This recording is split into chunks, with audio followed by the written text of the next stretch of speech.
Oh boy, we are gonna be here for quite the event tonight. Everybody, prepare yourself. Like I said, the AFC North is going 4-0 tonight.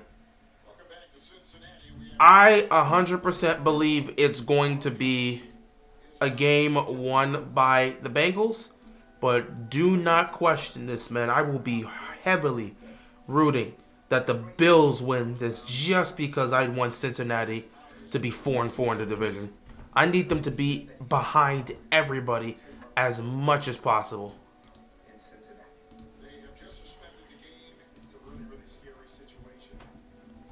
This is going to be quite the emotional game. Last time we were doing a Bills-Bengals game on primetime, the tragic event happened. But thankfully, that tragic event didn't end up in the worst case scenario. And we ended up seeing something positive in terms of, attention coming to the game and how dangerous it can be. But also that young man being able to come back and still play football. It's going to be a tough one. It's going to be a game of emotions today, obviously for both sides because of what happened. But hopefully we don't get a repeat of that and we get to see a game that's heavily competitive.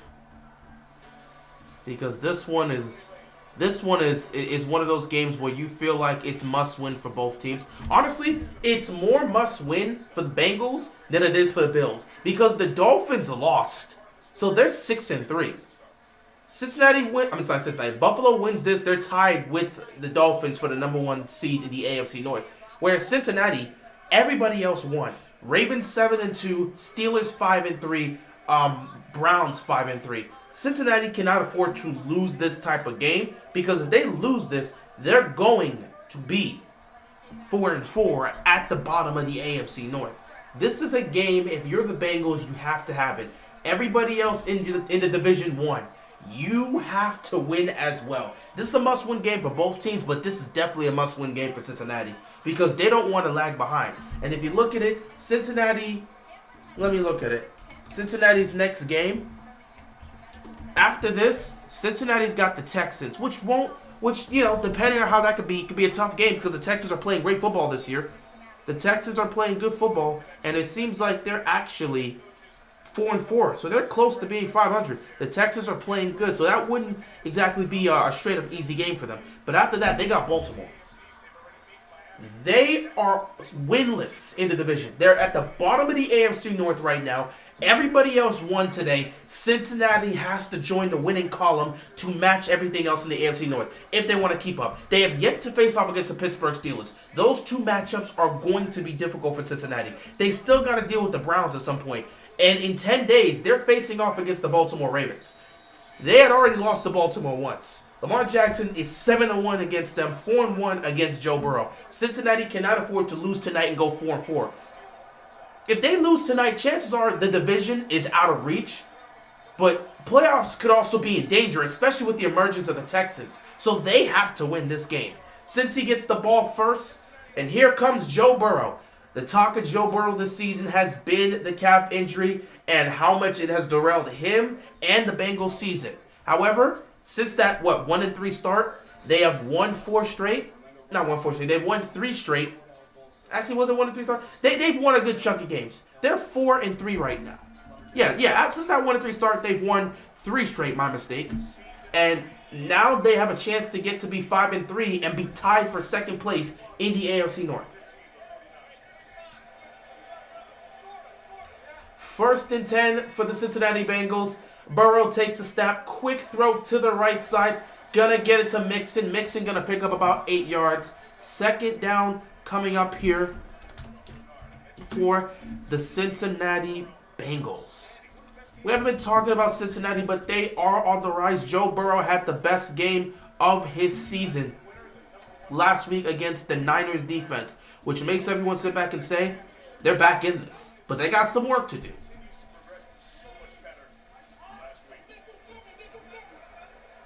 2nd and 2.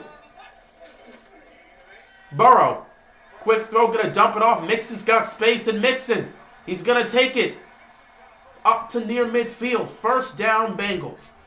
I was out doing stuff today. Can you give me an overview this week? Oh, okay. I can just tell you some of the recaps. Dolphins couldn't get it done. They were down 21 against the Chiefs heading into halftime. They fought back and had a chance to tie it up in the fourth quarter. They lost 21-14 against Kansas City. Vikings was able to get the win, 31-28. Very competitive there. A game-winning drive by their newly acquired quarterback in Joshua Dobbs. 31-28 victory for the Vikings. The Browns decimated and shut out the Arizona Cardinals. Deshaun Watson had one of his better games this season. Good on him. Packers got a nice win, 20-3 against the Rams, so they're still fighting. The Commanders were able to get a win against the Patriots. They're still fighting. 1st and 10 here for Mixon. Not Mixon, but 1st and 10 for the Bengals. They're going to run it up the gut, pick up about 8 yards. Second down coming up here. So yeah, Commanders were able to get a 3-point lead, 3-point win against the Patriots, so that's good for them. The Bears and Saints really started to go at it offensively. But Derek Carr and the Saints were able to get that 24-17 win. The Baltimore Ravens absolutely demolished the Seahawks. The Ravens' running game emerged. This young guy, and Keaton Mitchell, who had not really had much playing time because he was hurt, he gets his time to really play, goes off for over 100 yards rushing. He gets a touchdown. Gus Edwards with 2 rushing touchdowns. They decimate and dominate the Seahawks. Second down here. They're going to run the ball again, but the Bills' defense is going to make a stop. Third down coming up here for the Bengals. Texans, we have seen the arrival of C.J. Stroud. He's the best quarterback out of his draft. And right now, he is competing for Offensive Rookie of the Year. No question. 5 touchdown passes, 470 passing yards, and a game-winning drive against the Tampa Bay Buccaneers. C.J. Stroud is the real deal. This guy can play. Colts get the win against the Panthers 27-13. They go to 4-5 on the season. The Raiders destroy the Giants 30-6. Giants looks like they're going to lose Daniel Jones. He might have a torn ACL or something. 3rd and 2, wide open play here. First down picked up by the Bengals. So yeah, Giants, it looks like Daniel Jones might be done for the year, but we haven't gotten a confirmation yet. And last but not least, the Cowboys and Eagles went at it. It came down to the wire. Cowboys ended up having a chance to potentially win the game. They couldn't get it done. The defense makes a stop right around with the 1 or 2 yard line and hold the Cowboys there on the last play of the game. Eagles win 28-23. They advance to 8-1. So that's pretty much your recap.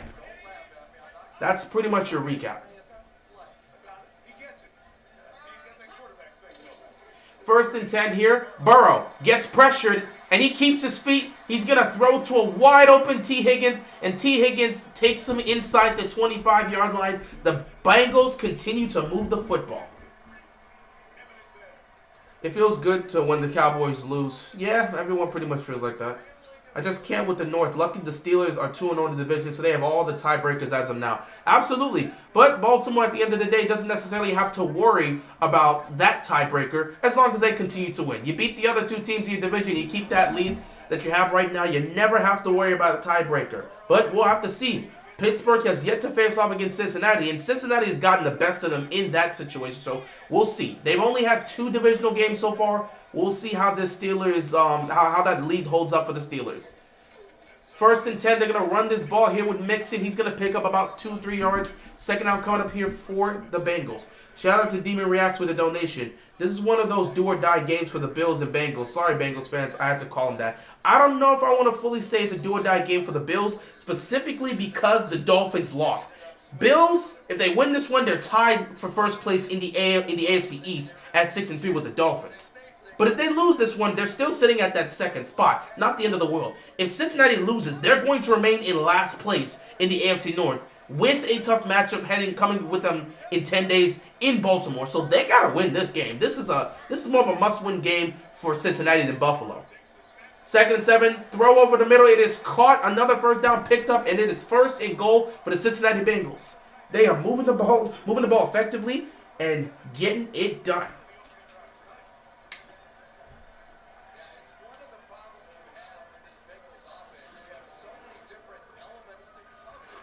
Good win, but the Eagles are still better. I guess they definitely look like the best team in the NFC, no question. We need to find a way to get to get back PQ. We need to find a way to get Matabike, Patrick Queen, and Gino back. Okay, I got you. First and goal, Burrow. Touchdown. Opening drive touchdown for the Cincinnati Bengals. And just like that, the AFC North continues to prove why they're the best division in football. 9 plays, 76 yards, nearly 6 minutes on that drive. Did not take them long. Burrow diced up this defense. And just like that, Cincinnati takes the lead right off the bat in their opening drive. I didn't know Dobbs was traded. He was traded during the trade deadline. They lost Kirk Cousins because he tore his Achilles, so they needed a quarterback. And the Vikings traded for Dobbs. So he ended up going to the Vikings. And they initially didn't put him in, but the person they put in, the quarterback they put in, he got hurt. So Dobbs had to come in, and he ended up saving the day. Shout out to him. Your Ravens skipped that state. Appreciate that, man. So did your Houston Texans, man. You guys got a quarterback. You have a quarterback in C.J. Stroud. Don't know how far it's going to take you this year, but this year isn't a worry about how far it's going to take you. Win as many games as possible. See what you can do. Maybe you can get to the playoffs. But you have a quarterback in Houston. Yeah, but you were able to hit. Obviously, we have to see how his career develops. We don't want this to be a situation where he plays well his rookie season, then people get film on him, and all of a sudden he's not that effective. But we're not going to worry about that right now. You have a quarterback.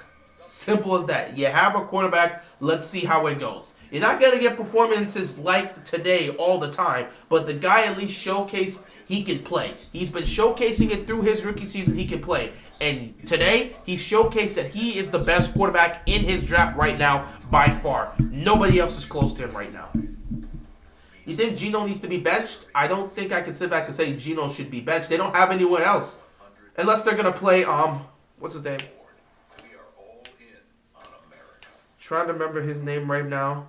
Drew Lock. Unless they're going to play Drew Lock, they don't have anybody else. Geno is their guy. Geno's just got to stop turning the ball over.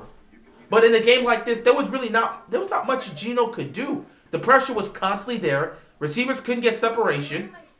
And again, you're going up against one of the best defenses in football that have been known to make it difficult against some of the best offenses. Jared Goff had a nightmare game against this Ravens team 2 weeks ago. So I don't think anyone's going to look at this and say Geno's got to be benched. But he does have to start. He has to start turning over. He has to stop turning over the ball. He has to. Those turnovers are killing them. The Dolphins might be bigger frauds than the Vikings were last year. I don't know if I can sit back and say the Dolphins are fraudulent. I just think they're not ready yet. They have a lot of talent on this team. Sometimes you can have the talent but not be able to put it fully together. They're just not ready yet. They may be a year away. But the Dolphins, I don't know if you can say they're fraudulent. I just say they're not ready yet. I came into this year saying they're not ready yet, which is why I picked the Bills to win that division. I don't think the Dolphins are ready to compete for a championship just yet. They have the talent, but it's going to take some time for them to put it together. And right now, they're showcasing why they're not the team to beat in the AFC. They're just not it. They got plenty of work to do. They can compete, but that's not a team you're going to put your faith and trust in to be able to get it done in the AFC. Not yet. They may be a year away, though. Not to get ahead of myself, but the Ravens are a Super Bowl contender right now. Many people will definitely say that.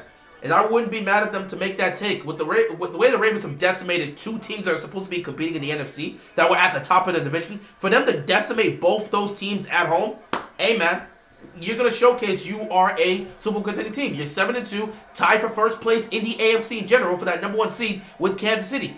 Their defense looks to be one of the best, if not the best the best defense in football. And then you're looking at their offense is starting to get going. 3 straight games of 30-plus points. Finally breaking over the threshold. They're starting to destroy teams, and they're starting to look great. Josh Allen and the Bills' offense on the field, they got to find a way to respond early on in this game.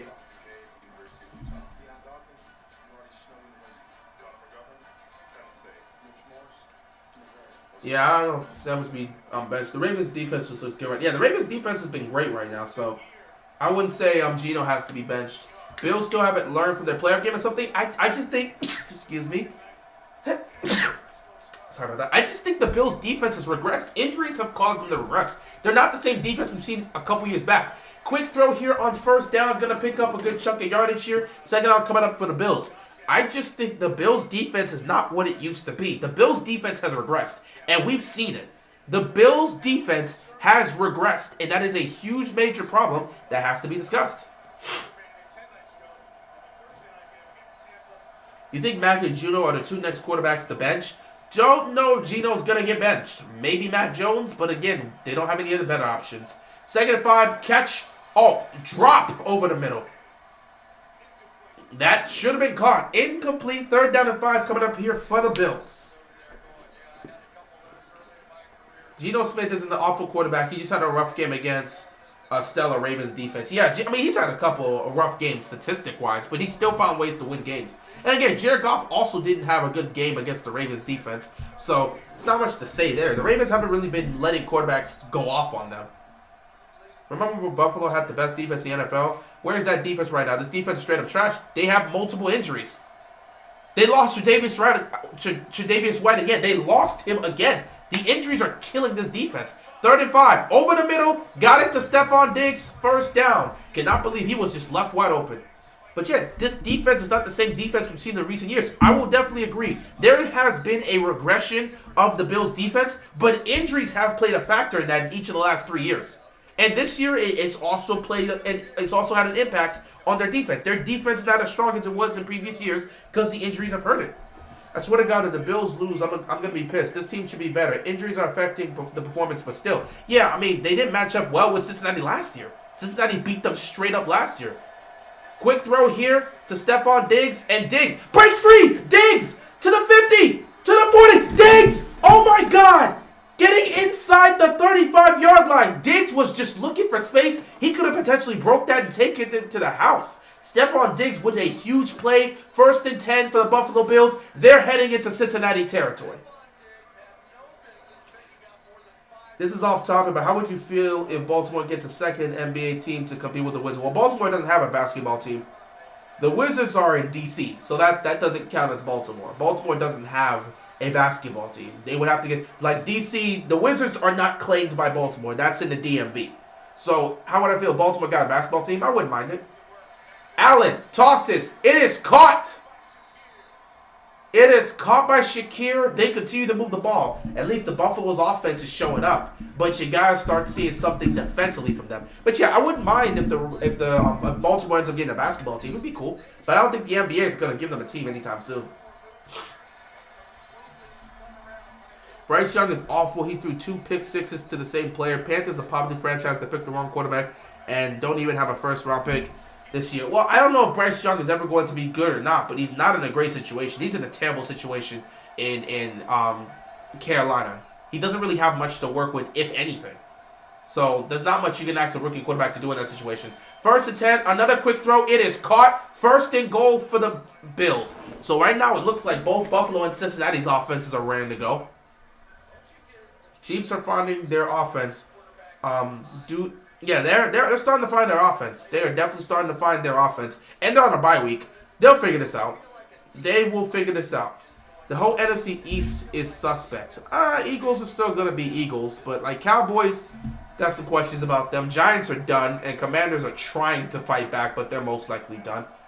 1st and goal here. Allen fakes it. Pump fakes. Walks in. Touchdown, Bills. There's a flag down on the play, but a touchdown was scored by Josh Allen. Running this in. Is this going to be on the Bills or the Bengals? What's this about?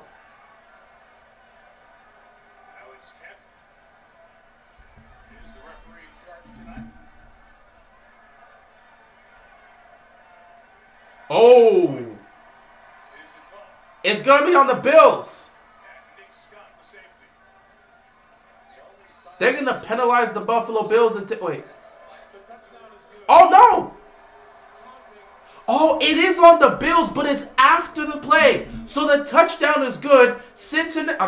Buffalo scores a touchdown, but Josh Allen gets called for taunting.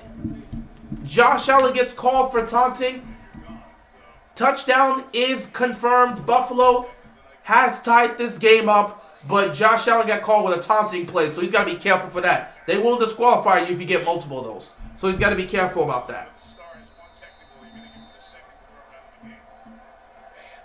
Rookie of the Year favorites, in my opinion. Offensive Rookie of the Year, C.J. Stroud, Jordan Addison, Puka Nacua. Defensive Rookie of the Year, Defensive Rookie of the Year, Jalen Carter, Devin Witherspoon. I'd give it to Witherspoon. I'd give it to C.J. offensively. I'd give it to Witherspoon defensively. The Bills play Cincinnati the wrong way. You have to play physical with them. I don't know how physical this defense can be at this point. Bills aren't exactly the physical defense they were a few years back. Either way, Cincinnati and Buffalo, opening drives, both quarterbacks go down the field and score a touchdown. So we're all tied up at 7 apiece. All that great dominance just to get a losing skid and lose in the first round. I hope not, but wait, for who?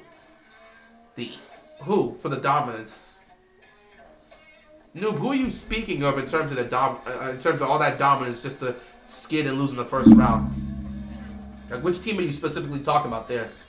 Do you think the Ravens are a threat to the Chiefs? I said it in my live stream during the game. I think right now the Ravens, it's the first time I can say this in the Mahomes era. The Ravens finally have a team that can beat the Chiefs. Doesn't mean they're going to.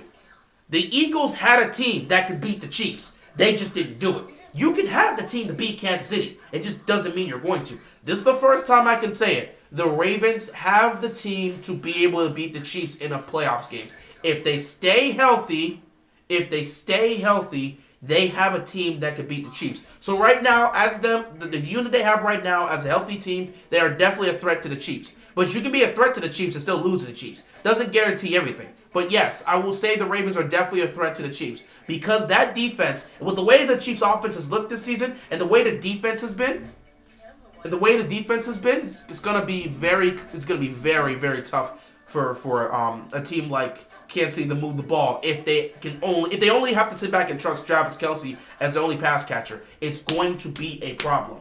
But I think, again, Mahomes has found ways to make plays. And the good news for Kansas City is their defense is the best it's been in the Mahomes era. So I think if Baltimore and Kansas City was the matchup, that would be a really tough game for both sides. Is Lamar going to play next week? Yeah. Why wouldn't he play next week? He's fine. I don't see a reason why he wouldn't play next week. He's going to play next week. He's fine. Ravens are so frustrating to watch at times. We whoop good competition, but play down to our competition. It's literally an AFC North thing. Pretty much.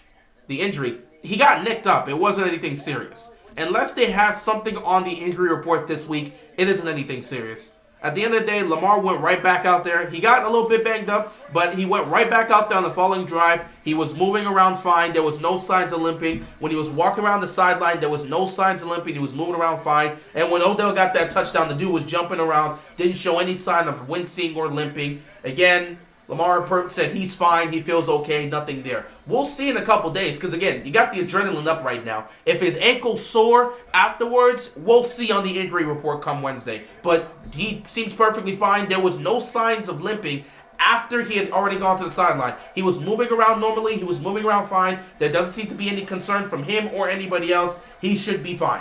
But if there's any injury report that comes out that says Lamar Jackson's dealing with a sore ankle in practice, we'll talk about that. But there's nothing out there. Lamar says he's fine. He's good to go. He's going to play next week. That's pretty much the consensus right now. So I have no question about Lamar's availability. He's going to be out there on Sunday playing against the Browns. Unless something comes up in practice where they say, yeah, after a couple days, the ankle's sore. But nothing there right now. Lamar said he's fine. Harbaugh said he's fine. Lamar has moved around perfectly fine. Since that moment he was caught limping, he seems to be good and okay. So I'm not going to worry about that until anything comes up. I'll just take Lamar's word for it. 1st and 10 here. Burrow. Quick throw. Incomplete. He was looking for Chase. It got knocked down, but a flag is on the play. This might be on the Bills' defense. Roughing the passers called on the Bills. That's going to be a 15-yard penalty. Injuries have killed the Bills' defense. Absolutely. A Bills win would be big for us, increase our lead in the North. Pretty much would. Actually, it wouldn't be a big lead for us because, I mean, Cleveland and Pittsburgh won. They're both 5-3. It would just be a huge loss for Cincinnati. Baltimore doesn't gain anything by Cincinnati losing this game. Cincinnati loses a lot by losing this game. Because, again, had it been a situation where the Steelers and Browns lost, then you got a case there. But, I mean, the Browns and Steelers already won. They're already 5-3, so we still got those two on our tails. Cincinnati dropping to 4-4 wouldn't be a huge thing for us, but it would be a major thing for them. 1st down here, Burrow. Rolling to his right, going to throw across the middle. It is caught. And a 1st down, or close to a 1st down, is picked up here. The Mavs are performing great this year. It's an overreaction, but we'll see how it goes. About the NBA team of Baltimore question, I mean to say a new NBA team since the Bullets moved to Washington and rebranded themselves as the Wizards. Yeah, I mean, I guess. I don't know. Bills win, they get first place in the division. I think. I think they have the tiebreaker over the Dolphins, but I'm not sure.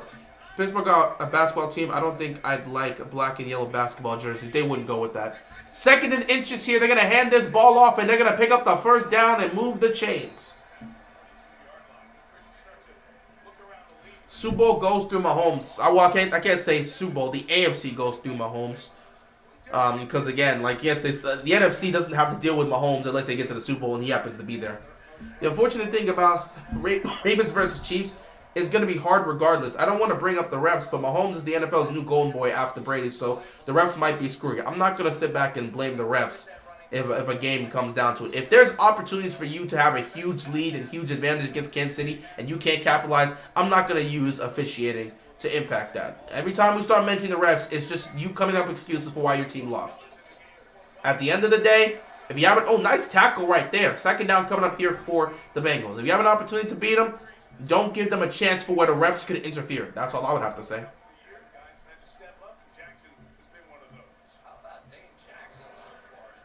But it could go either way. Offensive coordinator needs to stop calling running plays for Lamar Jackson. I mean, he hasn't really called a lot of running plays. I think we've only used design runs like 2 or 3 times, and we haven't really called a lot of running plays for Lamar. This is not Greg Roman. Todd Monken does not really dial up the design runs for Lamar. He gives them 1, maybe 2 a game, but there's not a lot that's really happened. 2nd and 10, Burrows got to get rid of it. Pressure came. Incomplete. Jackson got the ball. That could have been picked off, but he doesn't get both feet in bounds. So it is what it is. What do you think about the Dolphins being 0-3 against teams above 500? It goes to show that they still have a lot of room to improve. It shows that they still got a lot of work to do, and it showcases that they might just be a year away. They're not ready to be that Super Bowl contending team that many people thought they would be because of the talent they had. Browns still catching me by surprise. 5-3 right now. I'm not surprised. They got one of the best defenses in the NFL. All you have to do is be competent as a quarterback, and the Browns will win a majority of the games. So I'm not surprised by what Cleveland's doing. Just like I'm not surprised about what Pittsburgh's doing. 3rd and 10. Great throw by Burrow. Gets it to Tyler Boyd to pick up the first down.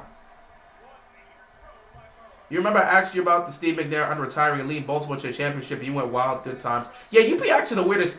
You just want a reaction. I get it, bro. You bored sometimes. You come here, you just want a reaction. Because you know any of those questions don't make a single lick of sense. But you're bored, you come here, you want to ask ridiculous questions and get a reaction. I got you, bro.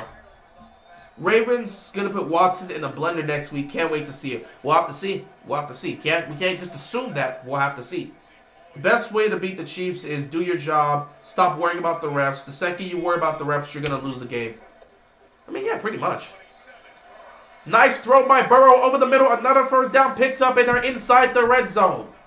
Cincinnati continues to move the ball, and Buffalo's defense has no answers. Buffalo's defense has no answers for Cincinnati right now. They continue to move the chains, and Buffalo's just standing there.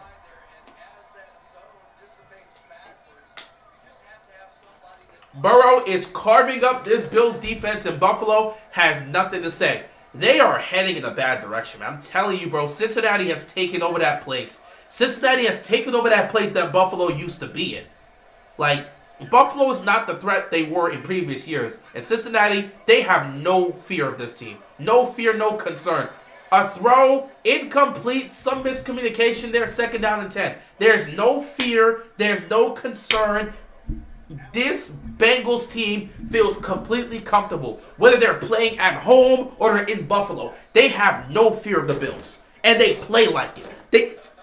There's no fear. There's no fear. There's no concern. Cincinnati is not scared of Buffalo at all. Meanwhile, this defense, they're playing a little soft. I'm not going to lie. Buffalo is playing a little soft. They were supposed to be more ferocious as a defense. They can't get to Burrow right now. 2nd and 10. Burrow. Standing in the pocket. He's going to roll to his right.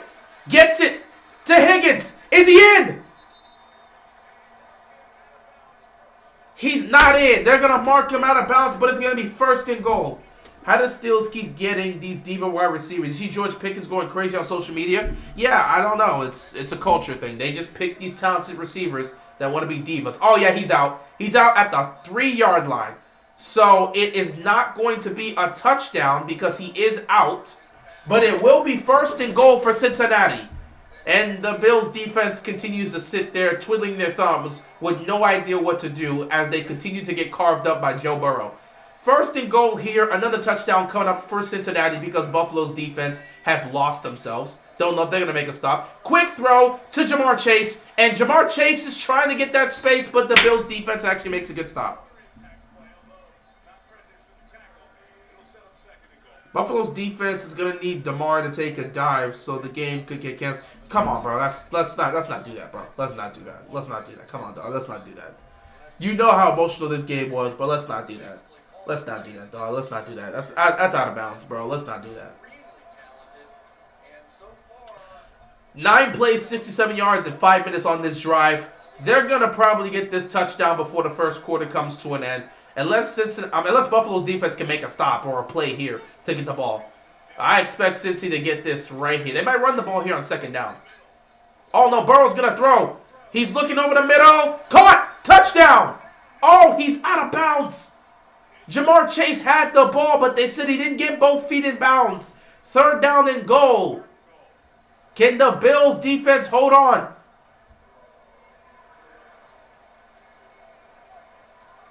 Oh, the ball was moving and he didn't maintain possession. Oh, he never maintained possession. He never maintained possession. He never maintained possession of the ball, even as he's falling to the floor. I couldn't call this a touchdown. He doesn't have he does not have full possession of the football. Incomplete pass, third down and goal. Can the Bills defense make a stop and force a field goal? Here we go. Cincy runs the ball and it's a touchdown. This Bills defense is soft. This Bills defense is soft. Wow. 11 plays, 69 yards, 5.5 minutes time of possession, and another touchdown for Cincinnati. The Bills defense is soft. Nobody's there in the middle. Nobody reads this. Nobody reads this. Nobody's committed on the... Look at this. Oh, my goodness. The Bills defense is as soft as cellulite right now. They just look awful. They can't make a stop. Extra point is up. It is good. 2 drives, 2 touchdowns for the Bengals, and the AFC North continues to show their dominance. They're showcasing why they're the best division in football. So if you win the AFC North, the best division in football, shouldn't that make you the best team? I would assume so. We still got a long, long season to go. But I will say this. We're in the second half of the season, bro. We got less games ahead than we have moving forward. We officially played our 9th game, so now we're at the second half. We got less football ahead than behind us, bro. More football is behind us, so that means we're getting closer and closer to the end of the season. That's crazy. What's going on, Skeezer? The only team that can... Oh, you're trying to say something there, but we'll see. Okay, yeah, what's going on, Skeezer? But yeah, the AFC North, man, dominance. Dominance. Every team over 500 is a good thing to see, bro. Just goes to show you how dominant this division's going to be and how important it is for Baltimore to take these next 2 games. And I'm serious. They got to beat the Browns and beat the Bengals. The only team that can beat the North is ourselves. Yeah, I mean, Cincinnati lost games against the Browns and the Ravens. So 2 of their losses this season have come to divisional rivals. So that one's fine. But yeah, Ravens, the 2 losses, one was to a divisional rival. The other was to the Colts. That shouldn't have happened. Browns have lost the game that shouldn't happen. But again, 2 of their losses came to divisional rivals. Most of the losses from the AFC North have been in between the divisions. So that's kind of just how it is. Except the Steelers. Steelers have lost games they have no response. Well, they've lost. The Niners one was one that made sense, but past that it was like, okay, probably should have lost that game or that game. Okay, against the Jaguars. Jaguars right now are fighting for the 1 seed. That's another legitimate loss. But yeah, the AFC North, the only ones that could beat the North is pretty much themselves. Edmonds' departure hurts more. That is true. That is true.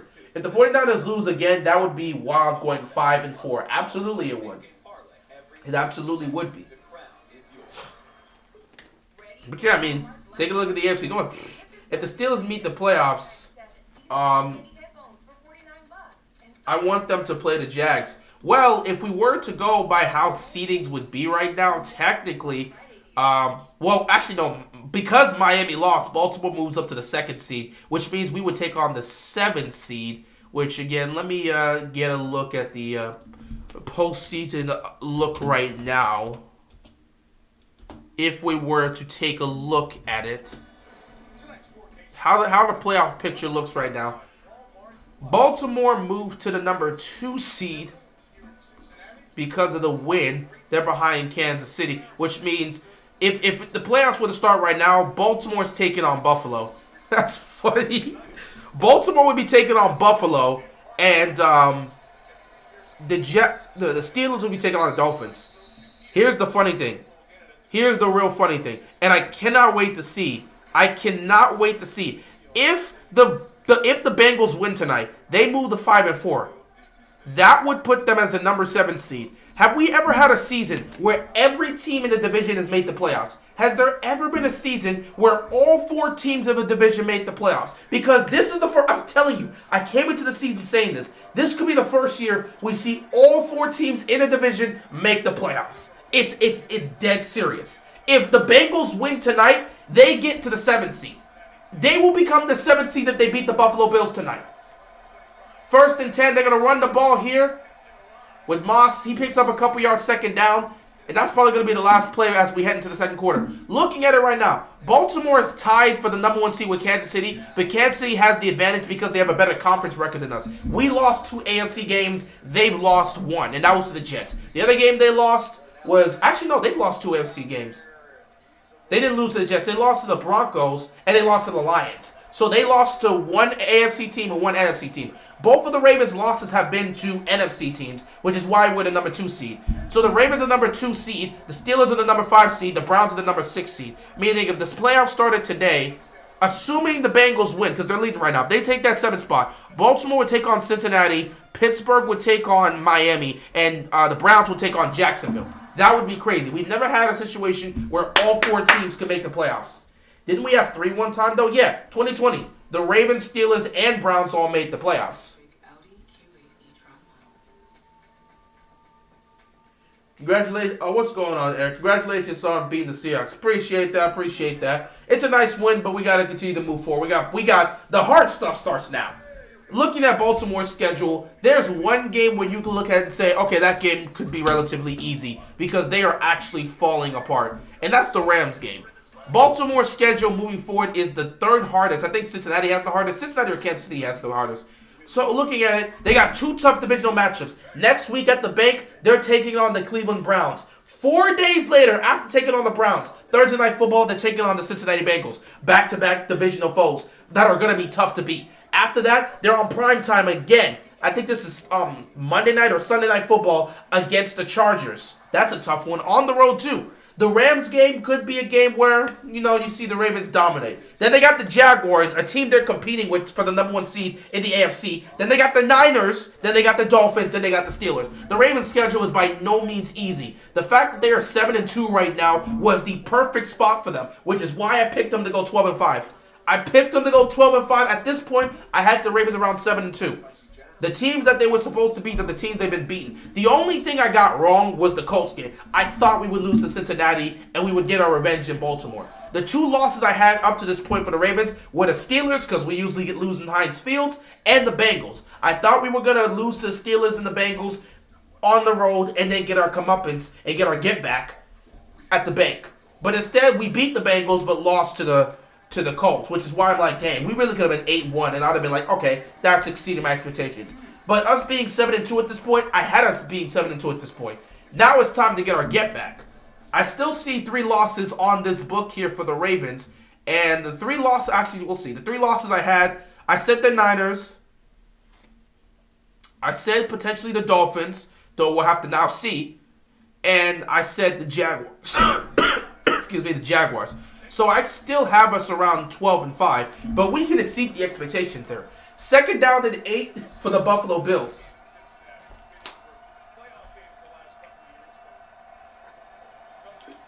Allen takes a snap, fires over the middle, incomplete. But a flag is on the play. They're going to call pass interference.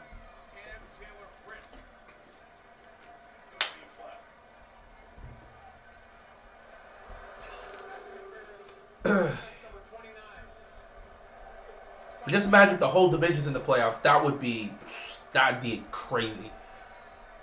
49ers are legendary, legendary chokers right now. They've lost 3 straight. Gotta give them the problem. They've lost 3 straight. But they just acquired Chase Young, and they went into a bye week. So hopefully they can get themselves together. They need Trent Williams and Deebo Samuel back badly. But we'll see. It couldn't happen within the last playoff format because not enough teams. Yeah, before you had 6 spots, so it could never happen there. Now you have the capability of that being the case. 1st down, they tried to run the ball, and the Bengals stuffed it. 2nd down coming up here. I predicted every Steelers game right except the Texans one. Yeah, the people thought that one kind of went a little bit out of bounds. 49ers are playing all birds teams. Yes, they are. I'm watching this game with my cat on my kneecap. Hey, get comfortable. We finally won something. Hey, that's great to win a game. It's been a while. 2nd down and 11. Allen's gonna take the snap. Allen. Pressure's coming. Allen gets the ball away. Incomplete. Was there a player within the vicinity? They're probably gonna say yeah. They're probably going to say it's not intentional grounding. He's good. CJ Stroud is crazy. You see that performance? Yeah, we all saw it. It was amazing. You know the Panthers are punching air right now. Hey, I thought they were going to drop CJ. They didn't. But at the end of the day, even if CJ was in a position where he was with the Panthers with nothing to work with, we wouldn't get to see this capability. Sometimes when you go to an organization that has nothing, a good player is not going to be able to showcase those skills. So I don't know what Bryce Young is capable of until they give him weapons. And a good team to try to do something with. Play clock's about to run out. Josh Allen's got to get this quick. 3rd down and 11. Allen is going to roll. Flag is on the play, and Allen is just going to have to get rid of this ball. It's caught, but it's incomplete. Flag on the play. This is going to be on the Bills. That's going to probably force them to punt this football. Holding on the offense, that puts this drive on ice. They have to punt the football. What's going on, Casper? Appreciate you stopping by. Our next 3 are Packers, Browns, and Bengals. That is going to be a tough stretch. That Browns and Bengals one is going to be tough for y'all. This is the 2nd time a quarterback has won a game that has not been with a team the whole day. That's not been with a team a whole 48 hours. Yeah, because we saw Baker do it last year with the Rams, and then Joshua Dobbs comes here and does it with the Vikings. So Bengals get the ball back, up 14-7. Went to the Ravens game. The Bengals rocking. I would assume so because they were definitely feeling the energy with them getting that dominant win. Cincinnati's got the ball, 14-7 game. Still plenty of time in the first half. Bengals have been effective so far. Bills got to get there consistently. But the good news is they do get the ball coming out of halftime, so they need that. Dobbs didn't even know his teammate's name. He was still cooking. Hey, man, congrats to him for just doing what he needs to do. Dobbs is a good quarterback. He is a solid quarterback. You know he can come in and help you win a game or two. That's just what Dobbs is there to do. He is a solid quarterback. So shout out to him for doing for coming to Minnesota and getting that win for a team that's honestly just looking for some level of relief. So yeah, meanwhile in the NFC, the way the playoffs are looking right now, with that win, the Vikings head to the 7th seed. Eagles at 1, Lions at 2 at 6-2. Don't know if they're going to catch up to the Eagles for the number 1 seed, but they're probably going to win their division. However, they're going to have to be careful though. The Vikings they're treading there. I doubt the Vikings are going to do anything significant, but the Vikings are now 5-4. The Lions are 6-2 and the Vikings are 5-4. So I would be careful if I'm the Lions. I would be careful if I'm the Lions. The Vikings could potentially steal this division, which again, I'm kind of happy the Vikings are 5-4. I picked them to win that division, and they're very close to the Lions. They might be able to pull it off even without Kirk Cousins. They might be able to pull it off even without Kirk Cousins, but still, I kind of have to see how things are going to go. So I can't fully sit back and say, oh, they're automatically going to do it. We just have to wait and see how things are going to go at the end of the day. But yeah, Lions at 2, Niners at 3, Saints at 4, Seahawks, they fall to the 5th seed.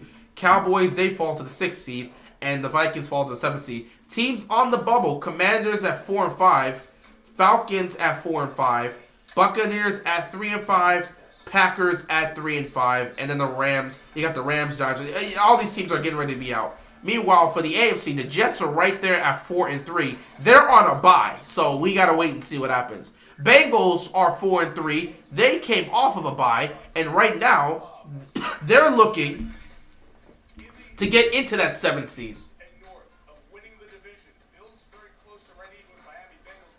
Wow, I didn't know the Bengals had a 12% chance of winning the division. How is it better than Pittsburgh and Cleveland? That's interesting. Houston at 4 and 4, they're fighting. Colts at 4 and 5, Raiders at 4 and 5. But yeah, look at the situation for the Buccaneers, man. I had the Bucs winning the division, but some of the Falcons are surviving. Oh wait, the Saints took over. Okay, the Saints, yeah, Saints are took it over. Thoughts on the in-season basketball tournament? Well, it was competitive, so I think it was a success that first day. Another first down picked up here by Cincinnati. T. Higgins with the catch.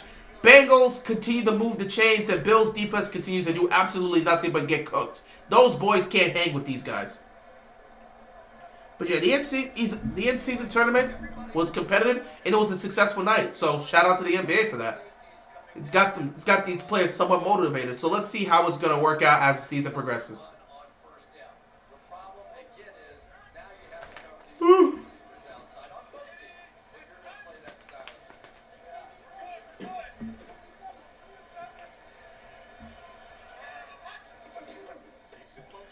First and 10, gonna run this screen with Jamar Chase, but the Bills defense finally made a play and made it stop. Second down coming up here for the Cincinnati Bengals.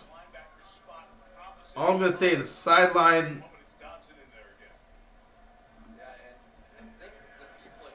Sideline cameras be on some beat. Who's got a worse culture, Utah Jazz or the Washington Wizards? I mean, in terms of fan base, I would say Utah's fan base is worse. In terms of culture, and history, well, Washington's never gotten to an NBA Finals. Hell, they haven't even gone to a conference finals. Mixon, beautiful run on 2nd and 12 to pick up the first down. Meanwhile, Utah's been to the NBA Finals twice. So yeah, we're talking about fan base, I'd say Utah. We're talking about history of a franchise, I'll say Washington. First and 10 here for Cincinnati. You think Miami's frauds? I'm seeing a lot of people throw this out. I'm seeing a lot of people throw this out about Miami. Guys, I don't think Miami's fraudulent. I just think it's a situation. Well, yeah, that was back when they were the Bullets, not the Wizards. That was back when they were what? They were the Bullets or whatever. Not when they were the Wizards. Then again, I guess you still keep the history.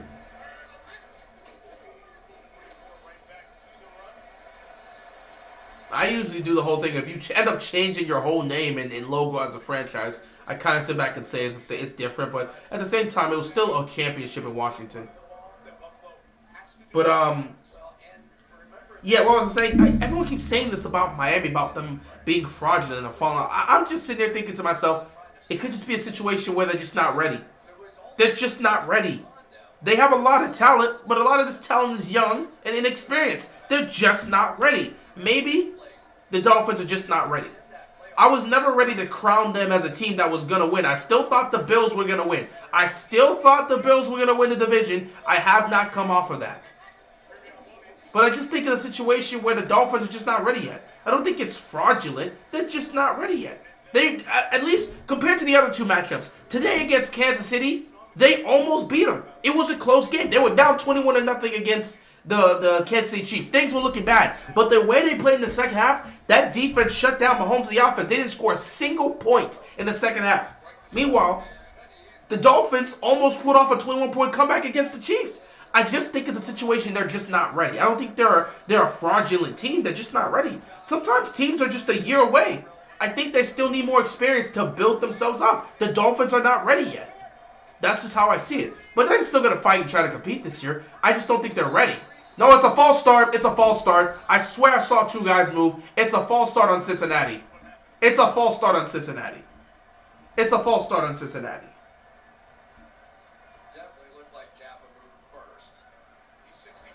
There it is. False start on the offense.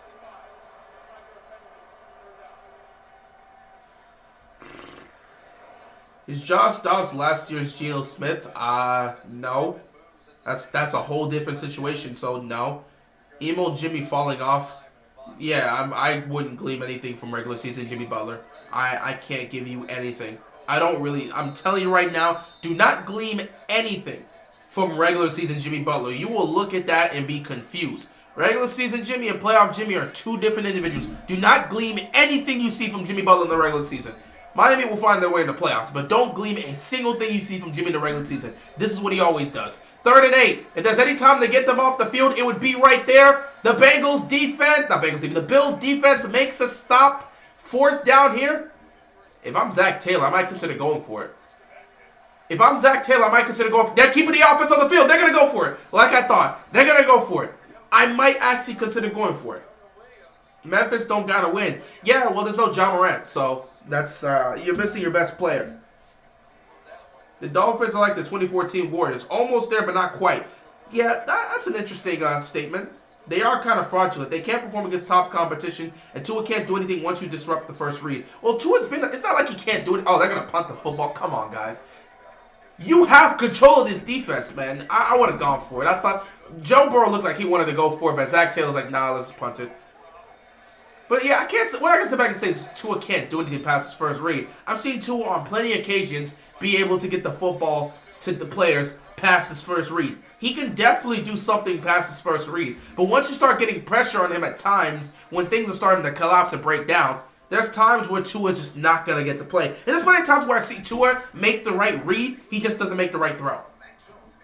But again, I can't call them fraudulent because I just feel like I understand why people call them fraudulent. You haven't beaten the team over 500, so people are going to question it. The same way they questioned the Philadelphia Eagles that were beating up on soft teams, but against the tough teams, they weren't really doing much. Even though they were winning, they just didn't look like the same team. So I get why people are going to sit back and say it, but I just feel like the Dolphins right now, I thought this last year, I just think the Dolphins are approaching contention. I just don't think they're ready yet. I do not see this Miami Dolphins team as a team that's ready yet. I don't see them beating Kansas City in the playoffs. I don't see them beating Jacksonville in the playoffs when they match up. I don't see them beating the Buffalo Bills in the playoffs when they match up. I think Baltimore, we're going to get to see. Baltimore is going to go up against Miami, and if Baltimore beats the Dolphins too, that's going to be another example of why I don't believe they're ready to go. If they can beat Baltimore, that's a huge step in the right direction this year. But I'm just not fully sure. I just think they're a year away. Sometimes teams are just not there yet. They're on the verge of being there, but they're not there yet. That's just what I see when I think of the Miami Dolphins. I just don't think they're there yet. Are the Steelers this year Vikings? They're 5-0 in one-score games. No, the Steelers are just the Steelers. The Steelers are just the Steelers. They've been winning games like this for years now.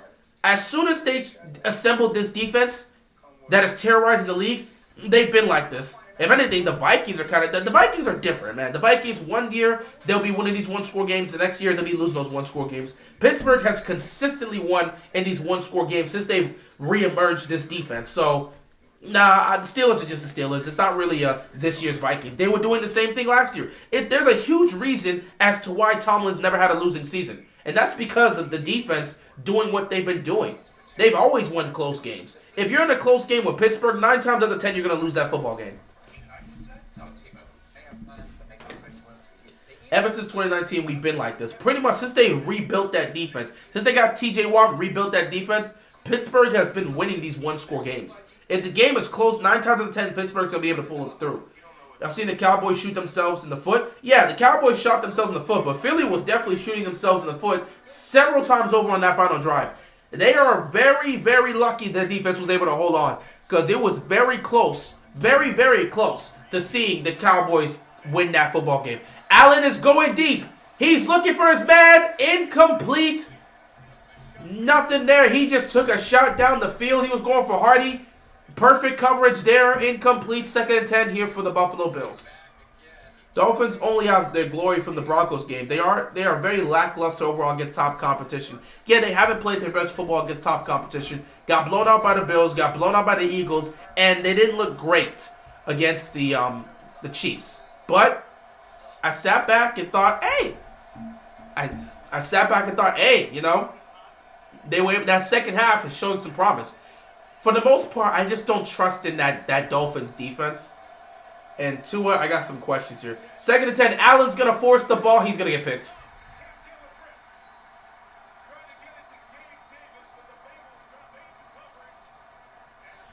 What was Allen thinking with that throw? What was Allen thinking with that throw? He just tried to force the ball. For what? Why did he force that ball there? He was looking for Davis. He just forced it. He just forced that pass. Why did he force it? He literally tried to force. Man, that's. You never trust the Bills. I picked the Bengals to win this game. I'm not surprised the slightest. I said this is the week the AFC North shows their dominance. You saw what the Pittsburgh Steelers did. They made that rookie look like a rookie and handle business. Cleveland showed their dominance by shutting down the Cardinals, and we showed our dominance by destroying the Seahawks. Now Cincinnati's going to do their best to take down the Buffalo Bills and showcase why the best division in football is the AFC North. Meaning, if you win the AFC North, technically you're the best team in the league. So the Ravens win the AFC North, technically we're the best division in the league. Because I'm just saying, no other division has to deal with what we got to deal with. I'm just saying. You know, the AFC North is showcasing. We're the only team over 500. We're the only team with every single team in our division is over 500. Only division that has that. Best division in football. Meaning you win that division, you're the best team in football. I'm just saying.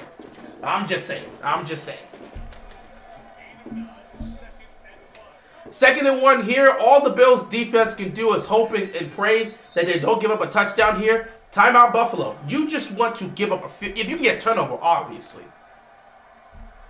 If you want to get a turnover here, it'd be perfect. But you can't afford to give up another touchdown. Being down 21-7 against this team is basically game over for you guys.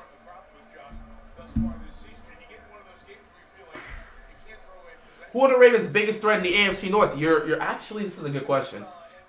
I would sit back and say the Steelers. I've always come into the season saying the Steelers. In terms of winning the division, the Steelers. In terms of the teams, in terms of competing for a championship, I say the Bengals. The Bengals will be able to go far. They've already showcased that they can go far in the playoffs. And again, if we were to meet up with Cincinnati in the playoffs, it'll be a tough game. However, Baltimore has matched up very well against Cincinnati. Our defense has matched up very well in handling Joe Burrow and Jamar Chase and T. Higgins and Tyler Boyd. One of those receivers are going to go off, obviously. But trust me, they make sure. First down picked up here. Oh.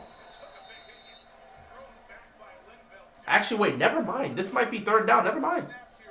I don't think he picks up the first down. He's short, so never mind. Either way, we match up well against Cincinnati, so I would like that matchup. In terms of competing for a championship, the biggest threat in the AFC North for us would be the Bengals, because I think that's the only other team in the division that can actually compete for a title. Pittsburgh is always going to be a threat, but with the way they play football, they're not beating the Chiefs in the playoffs. They're not beating the Jaguars in the playoffs.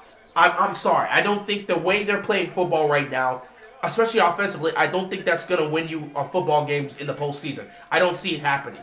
So I think the biggest threat right now in the division in terms of ruining our chances to win the AFC North's got to be the Steelers. But in terms of competing for a championship, it's obviously Cincinnati. Flag on the play, delay of game, offense on Cincinnati is going to back them up 5 yards.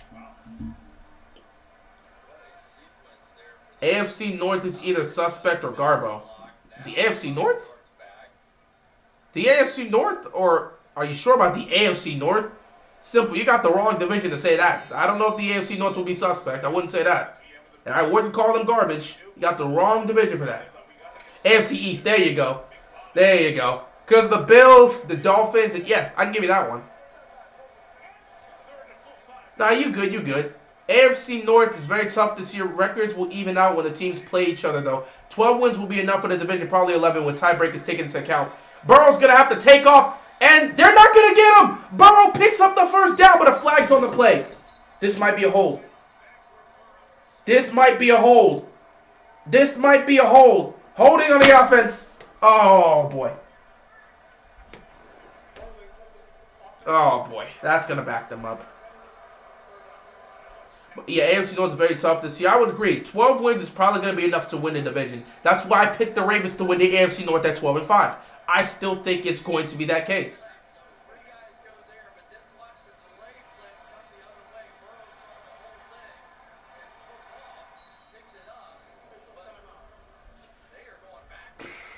But yeah, I just Bills player down right now. We'll see what happens. But yeah, I think the Ravens are going to win this division at 12-5. Cincinnati's going to make a huge comeback, but Cleveland and Pittsburgh are all going to be there. Funny enough, I remember when I made my prediction video to start the season, I started by saying this is the first year I believe every single team in the AFC North can actively win this division, and every single team in the AFC North can actively make the playoffs. So I think it's very possible. We'll have to see. Midway through the season, who's your lead in who's your lead in getting Marvin Harris Jr.? Probably the Bears. I don't think the Bears are trying to get Caleb. I think they want to stick with Justin Fields, so they're going to try to get him a weapon like that. I'd look at the Bears. You could also potentially look at the Panthers, because the Panthers just drafted the quarterback. They're not looking to get Caleb Williams. They'll look to get a receiver to see what Bryce Young can do. So I'd look at the Panthers or the Bears in that situation. You're going to say I'm a delusional Steelers fan, but Ben in the second year was a 6th seed and won the Super Bowl with a top 3 defense. Kenny Pickett could very well be a 7th seed with a top 3 defense. But here's the thing, the play calling's a problem. At least the play calling you had in 05 was not this bad. You had a top 3 defense, no question. You had a top 3 defense, and you guys were able to handle a lot. Again, that upset that you guys got in 05 against the Colts because of that stupid kicker was a very big one. And I'll give you credit to that one. But I just think that, again, the offense. With Ben in the second year, the play calling for the Steelers was not nearly as bad as we're seeing with Matt Canada.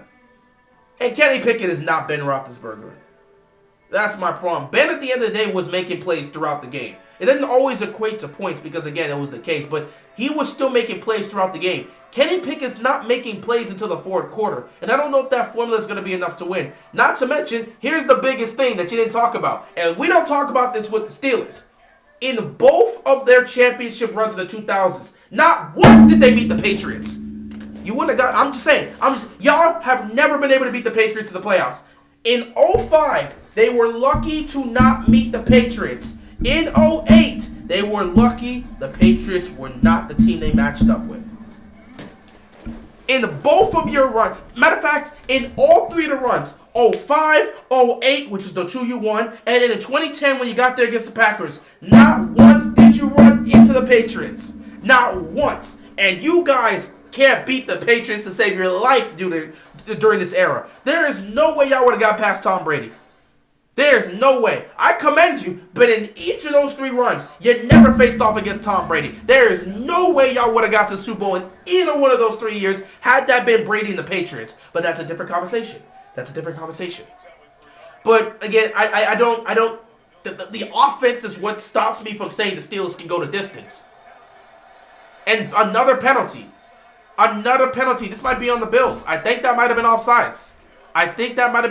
So this could be a 5-yard penalty on Buffalo and give Cincinnati another chance to see if they can try to pick up a first down here. Yep, offsides on the defense.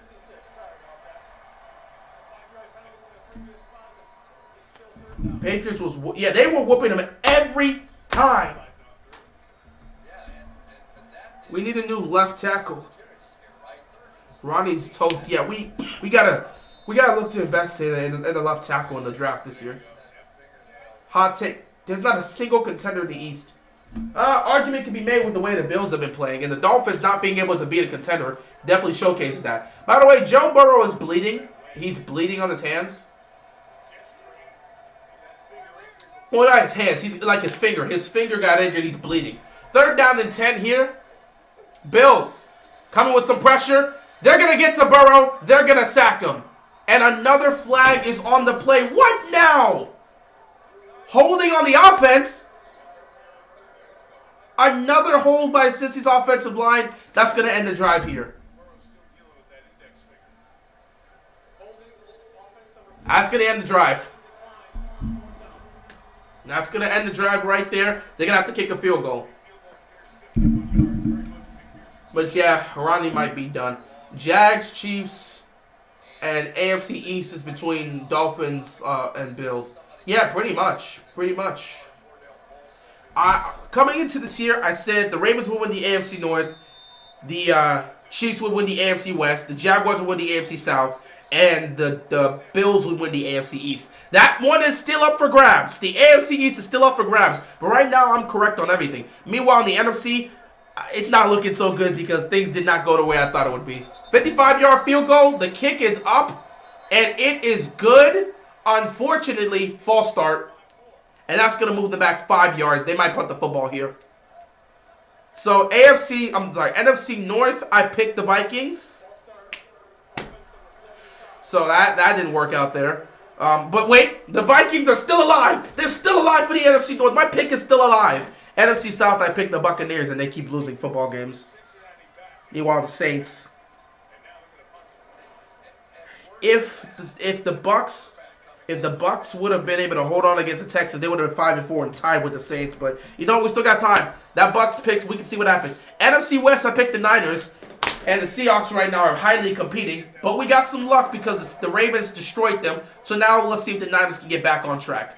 And then the NFC East, I picked the Eagles, so that's cool. Picking the Vikings is crazy. What's going on, Sam? Well, I picked the Vikings because I thought this would be the year they actually broke the chain. It's always been 1 year, they're dominant, they're winning games they're supposed to win, and they win like 12, 13 games and lose the playoffs. The other year, they're losing those one-possession games, and they end up like winning 7 games of the season. I thought this would be the year they could finally put it together and be consistent because of all the weapons around. And I thought that specifically because of the weapons they had, adding Jordan Addison alongside Justin Jefferson was going to be huge. And Kirk Cousins was on the contract year. So I thought, okay, they're not going to win a championship, but Kirk Cousins is going to do numbers this year with the weapons he has. He wants that contract.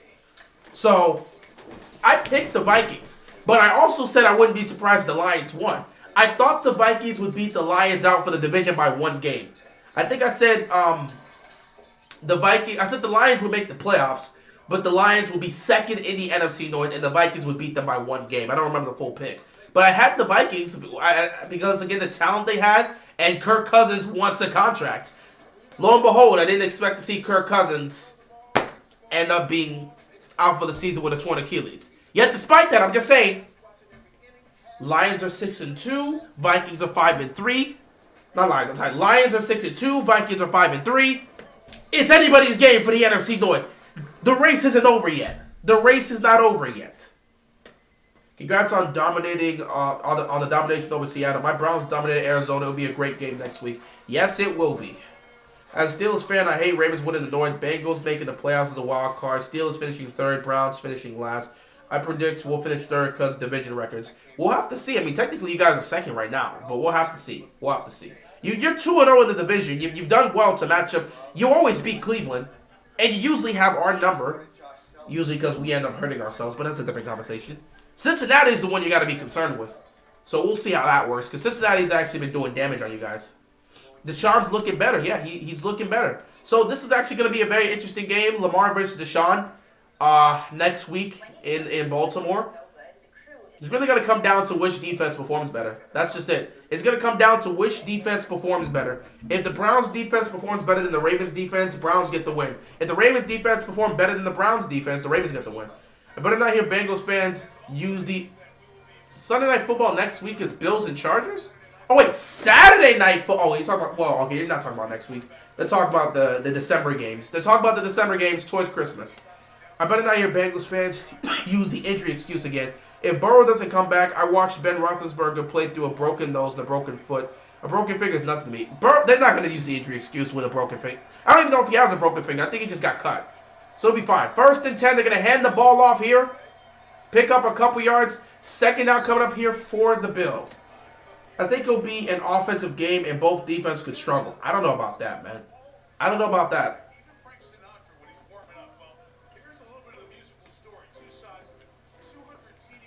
We'll have to see. We'll have to see. I'm not fully sure. Yeah, he's Brett Favre. 200 touchdowns in total, but 91 total turnovers. Yeah, he's leading. Since he's been in the league, he's been #1 in turnovers. He's Brett Favre. I don't know about it being an offensive game. I think both defenses are going to show up and play.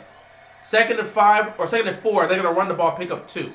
I just feel like both defenses will show up next week in Baltimore. With the way the Ravens defense is playing right now, they're shutting everybody down. And statistically, they're the first or second best defense. Same thing for the Browns. They're number 1 or number 2 defensively. So I look at the Browns, I look at the Ravens defense, and they're flying right now. Unless we see a game where the Ravens put it together like they did last week, or the Browns are able to capitalize more off of the opportunities the defense gives them. I don't know. I think it could be a defensive game. I really feel that. But we'll have to see. We got plenty of time to take a look at the matchup. 3rd down and 2. Allen is going to get sacked. And they're going to have to punt the football.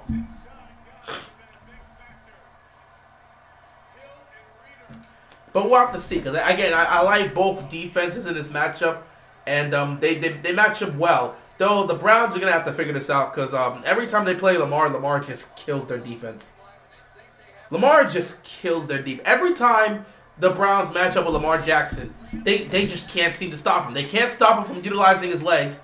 And then Lamar's going to make plays with his arms that they just can't stop. I don't know why, but the Browns defense, I've seen one time where the Browns defense has actually done a great job in locking up Lamar. And that was in 2021 when he had 4 interceptions in that game. And the Ravens still found a way to win.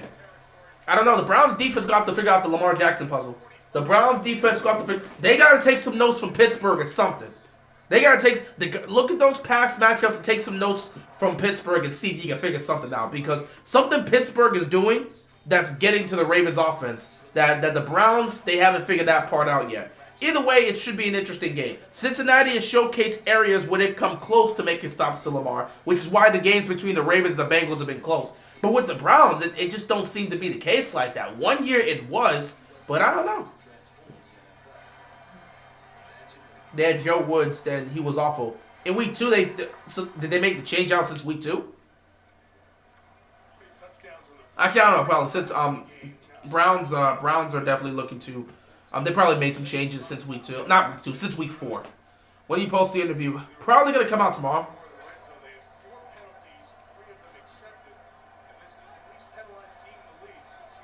Cincinnati with the ball inside Bills territory.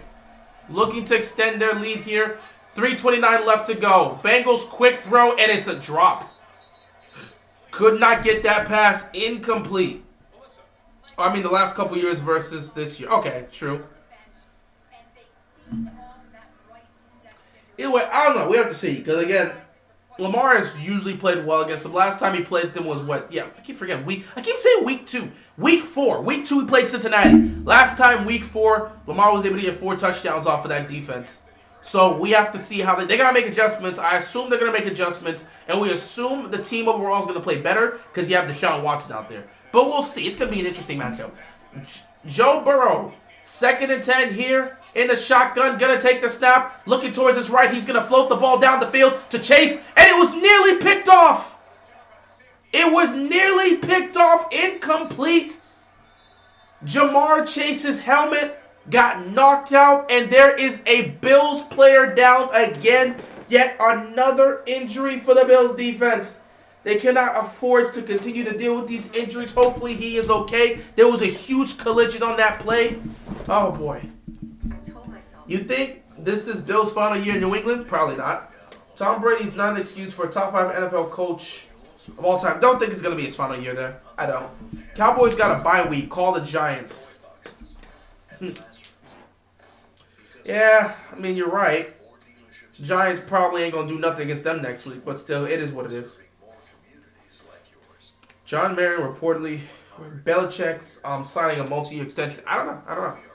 You going to a Ravens game? I might go to the Bengals game on Thursday Night Football. I might be looking to do so, but I'm not going to confirm anything yet. If not, I'll probably look to go to a playoff game if the Ravens have a home playoff game to go to. But I'm thinking too far ahead. We still got plenty of football left to be played. I'm not worried about playoff tickets right now. I'm not worried about that. But yeah, I'll just say maybe. We'll see what happens.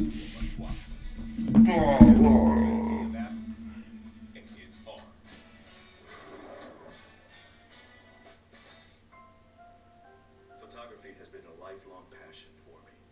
Now I'm living with prostate cancer. still know how to get the right shot. And I also know once daily Xtandi. Xtandi treats metastatic prostate cancer that responds to a medical or surgical treatment to lower testosterone. Xtandi is proven to help these men live longer. Xtandi may cause serious side effects, including seizure, a brain condition called PRES, allergic reactions, heart disease that can lead to death, falls, and fractures. Stop taking Xtandi and get medical help at once if your face, tongue, lip, or throat start swelling. Tell your doctor at once if you faint, have a seizure, quickly worsening headache, decreased confusion, vision problems, chest pain, discomfort. If the Ravens go 2-0 the next 2 weeks, the division might be over. Man, I've been coughing a lot. Gotta get myself some cough drop, tea. Constipation, less appetite, diarrhea, and high blood pressure. That's the shot. Hey, Antibiotics. it goes in and out. Gotta get myself some cough drops, might make myself some tea after this. Halftime, I'm probably making myself some tea. Or maybe I'll do it before I go to bed, I don't know. But if the Ravens go up 2-0 the next 2 weeks, the division might be over. Going 0-2 will make the division very interesting, and going 1-1 will be fine. At the bye week, Ravens will know exactly where they are. Yeah, I mean, they got 3 games left. They got to take on the Browns, take on the Bengals, and then take on the Chargers. Their bye week is after the Chargers, so we'll see what happens there. But yeah, they go 2-0 in the AFC North. They'll be 9-2. And if they're 9-2, that might be enough. Depending on what happens with the Steelers and Browns, it might be enough. It might be enough. What's going on, Nathan? Appreciate you stopping by. 3rd down and 10 here. Let me see what Burrow and the offense can do here. Burrow, empty backfield here for him. Trying to get some extra protection there. 3rd and 10, here we go. Quick throw over the middle. It is caught, and he is short. They might choose to go for this on 4th down. 2 questions. If you can go back in time and change any moment in Ravens history, what would you change, and what do you think are the top 5 biggest Ravens draft busts? I don't know if I can name the top 5 draft busts, but at least not right now on the top of my head. Because, again, a lot of that would just be like quarterbacks like Kyle Boyler. You could also look at Matt Elam. You could definitely look at guys like that. But, you know, I'm not fully sure if I'm going to name a whole bunch of draft busts technically. Technically, Miles Boykin would be a draft bust. I don't want to say it. Shout out to my man Engraven, but Rashawn Perriman would be considered that. 4th and 1. Pass over the middle. It's caught by Jamar Chase. And they're going to pick up a 1st down. But, yeah, those are just some of the draft busts I can think of off the top of my head. But if there's any moment I can change in Ravens history, the 08 The 08 AFC Championship game. If there's any moment in time that I would want to change, I'd go back in time and tell Flacco to not throw that stupid pass. I'm going to tell him, bro, do you not see that guy there with the beautiful hair? Do you not see that guy over there? You can't miss his throw. You cannot miss that guy with the long flowing hair. Do not throw the ball to him. I would have just yelled that. Please, it's a 2-point game. You're in Pittsburgh. You just need a field goal, bro. We're going down the field. Please. Well, we're not. We were still in our own territory, but we're trying to go down the field. You see that guy right there? You see that guy right there? Don't throw in his direction. I don't care if the other side's locked up. Don't throw to that guy's position. I would have done that. Lock your doors remotely with complimentary Class 3 blue. See, that's what I would have changed. Bro, we have to be the #1 defense in the NFL after this game today, holding the Seahawks to only 3 points. We're probably still going to be number 2 because statistically, the Cleveland Browns are still the #1 defense, and they held the Cardinals to 0 points. So we probably are going to be, statistical-wise, we're still going to be seen as the #2 defense, and I think Cleveland's still going to get the edge at that #1 defense spot. But we can make arguments about who has the better defense, not from a statistical standpoint in terms of execution on the field. Baltimore leads the league in sacks. And they're consistently creating multiple turnovers, and they're dominating in the red zone. They're #1 or #2 in red zone percentage. They're doing a lot. So the defense, in terms of the best defense in football, it comes down to Cleveland and Baltimore. So next week should be a good opportunity to see that. If Baltimore's offense goes off against Cleveland's defense and we shut down Deshaun Watson, I think we get our answer. If Deshaun Watson goes off against our defense and Lamar and the offense gets shut down, we've got our answer. If both of them just go off against each other's defense, well, then we'll say it is what it is. Joe, just don't throw towards... I would have just told him, hey, bro, you see that guy right there? Just don't throw towards his direction. Yes, I know Ryan Clark's right over here. Throw towards Ryan Clark. Just throw... Please. just throw towards Ryan Clark. That's dangerous as well. But if you're telling me, am I rather going to throw towards Ryan Clark or throw towards Palomalu? Please throw towards Ryan Clark. Maybe you get lucky there, it doesn't end up in a pick. But do not throw in this guy's direction. Thoughts on Keaton Mitchell? He had an amazing game. The Ravens, they definitely have their number 2 back. At least, I think it's time to retire Justice Hill back to special teams. You can put him as a 3rd back, but Keaton Mitchell has definitely earned himself the number 2 spot. It should be Gus and Mitchell moving forward. Gus the number 1 back, Keaton Mitchell the number 2 back. Number 3 back can be Justice Hill. Get him back into special teams if you want. But Keaton Mitchell has earned himself that number 2 running back spot. He was amazing, and I hope he continues to play like this. If he ends up playing like this, he could turn into the number 1 back. But, Gus Edwards is playing great football right now, so who knows? I'm tired of seeing Justice Hill and Lamar Jackson try to exchange the ball with each other, and the end results in the fumbling. I'm tired of the fumbling issues happening with Justice Hill. Trade Ronnie Stanley and some picks from Micah. The Cowboys would never do that. Jerry Jones would sooner sell one of his homes. He would sooner sell one of his yachts, or he would sooner sell 5 of his yachts before he does. He would sooner fire. He would fire right now Mike McCarthy before he would trade away Micah Parsons. So nah, he's not trading away Parsons. That is somebody Jerry likes. If Jerry likes a player, it's over. It's like asking Jerry, hey, you want to trade away CeeDee Lamb? There's no way in hell that's gonna happen. So he would sooner fire Mike McCarthy before he trades away Micah Parsons. Really hope Will Levis doesn't end up like another Mariota for the Tennessee. Hopefully it's not the case, but I mean, he had that one game where he played well, and he did decent against the Steelers and almost had a chance to win. 2nd and 7, Buffalo is holding on for oh! Burrow, pump fakes. Goes to the right. Caught! Oh, he couldn't hold on. Tyler Boyd had it. Tyler Boyd had it. If he holds on, that's a touchdown. Tyler Boyd had it, but the defense yanked it out. That could have been a touchdown. That could have been a touchdown. Wow. I don't think McCarthy should be fired. He's good enough for what the Cowboys are looking for. It's exactly what Jerry wants. But I mean, they're not going to win a Super Bowl with Mike McCarthy as their coach. All he has to do is hold on. If Tyler Boyd holds on to that football, it's a touchdown. Instead, 3rd down and 7 here for the Bengals. 1:46 left to go. Obviously, the Bills want to try to make a stop and get the ball back to Josh Allen in the offense. Empty backfield here for... Oh, they're going to call timeout. Play clock ran down. They're going to call timeout.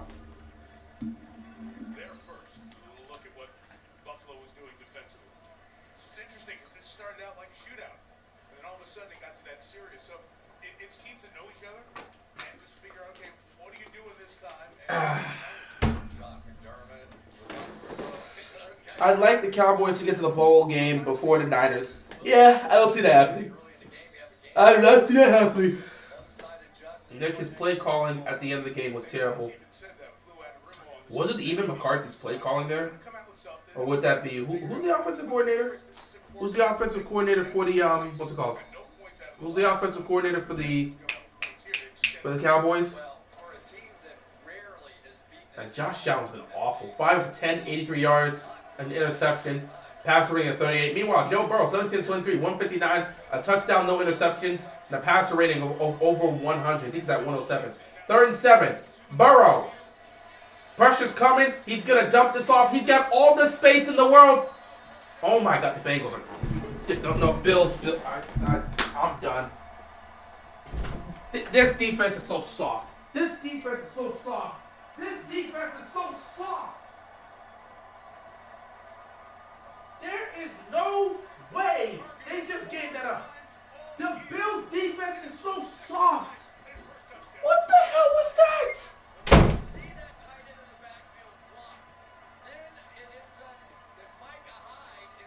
There's two. Oh my goodness.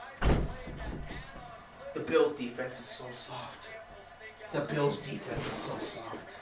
McCarthy's calling the plays right now? Thought they had an offensive coordinator that was calling the plays. 21-7. The Bills' defense is so soft. The Bills' defense is so soft. I don't even know what to say on that one. That was pathetic. Absolutely pathetic. Every day, more dog people and more The Bills defense. That's disgusting. I gotta get a look at that, bro.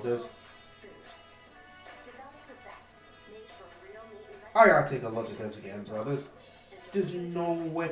Look at that. He checked it off. It was just a dump off. It was just a check off. And what is look at the team. Where's the assertiveness? Where's the alertiveness? Where's the physicality to stop this guy from scoring? That was way too easy. The Bills' defense is just sad at this point. I don't even know what to say. My God.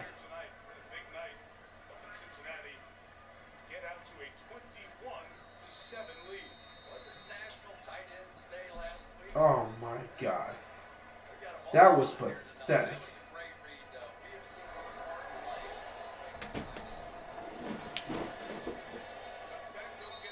McCarthy should have went for a field goal, then onside kick. Even not getting it, defense would stop them, and then a field goal wins 29-28. Those type of plays you don't. That's kind of crazy to do, bro. I'm not gonna lie.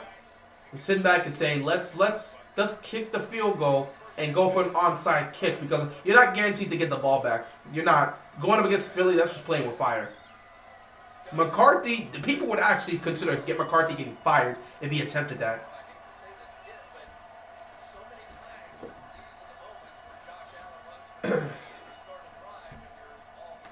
A minute 37 left. Bills have a timeout. They gotta go down the field and score a touchdown. You got no choice but to do that. You're down 2 scores. Allen's got to find somebody. Finally found the man open, getting up to midfield. First down, Bills. If there's any drive where you need Josh Allen to showcase that talent, it would have to be here. You have to get a touchdown to make it 21-14. Clock is ticking. A minute 15 left to go. Got to get down the field quickly. Here comes Allen again. Over the middle. It is caught. Got to get back up again. Inside Cincinnati territory.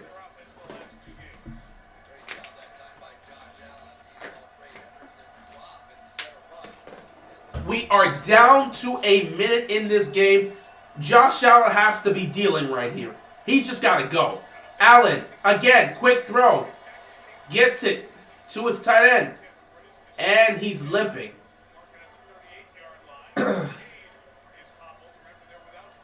But the clock continues to tick. They're killing way too much time.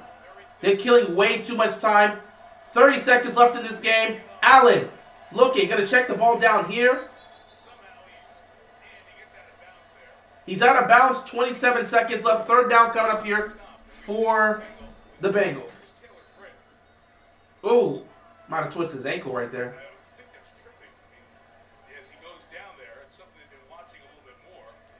That should have been called for tripping. We got a Bengals player down here. I mean, that's easy to say now, but Dak stepping out really messed everything up. Yeah, I mean, he was close to getting the 2-point conversion. He almost had it. Just stepped out just before he extended that ball. So, it's too late at that point. 2 key guys right there. If you remember Josh Allen, he texted Brandon. 27 seconds left. The Buffalo Bills have a timeout and they need a touchdown. That's who he wanted. He's beginning to show why. 3rd and 6 here. Obviously, they got to pick up a first down. And I would sit back and say it's kind of 4-down territory.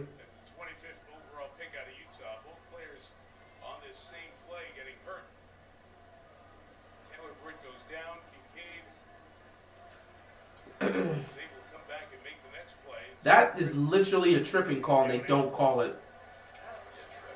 That's a clear trip. That is a clear trip, and the refs just missed that. The difference between another 15 yards and the clock stopping there is absolutely huge. 3rd down and 6. Bills got to convert this here. Bengals look like they're sending pressure. Here we go. They are sending pressure. Allen fires downfield to absolutely nobody. Might as well go for it here. You're down 14. I'm not kicking a 56-yard field goal here. They're going to kick a 56-yard field goal. Oh, my God. I'd rather just try it with Allen, because if he misses this field goal, Cincinnati's going to get prime field position. I'd rather just go for it here. I'd honestly rather just go for it here. Career long is 58. There's a flag thrown here. Is this intentional grounding? Intentional grounding. And intentional grounding was called. There goes your field goal. There goes your field goal. Good job, Buffalo. Terry, go ahead. Terry, call referee time. All right, let's look at it. If the receiver is outside the numbers, the quarterback can throw it over his head as far as he wants to. However, as that looked right there, he threw it way downfield. I don't see that as overhead, so I do think it is intentional. All right, I'm just gonna, Well, let me- Buffalo can't do anything. Like I thought. Yeah, Buffalo's getting embarrassed. On the coverage, and you're trying to go deep. The quarterback thinks you're going deep, but you have the option if you feel like the quarterback's in a better position than you are to stop. And so that ball was released. Buffalo has done nothing. Past the opening drive, they've done nothing. Ground anything. I understand the rule and the definition of it, but in reality, the game of football, that wasn't grounding. No, he wasn't trying to throw that one away. It was just a mistaken read. 1 second. Here's Alex Kemp. So we're running for 24 seconds, please. Clock will start on last second. Bills in trouble. I mean, yeah, I knew they weren't winning this game. Josh Allen's not the guy. I mean, I don't know what to tell you. I don't know what to tell you. I can't say he's not the guy. He's the guy for the Bills, but he just don't seem to be that guy in these moments. Cincinnati's got his number. Kansas City's got his number. They know as football fans, but they have to call it the way that you're describing. I get it.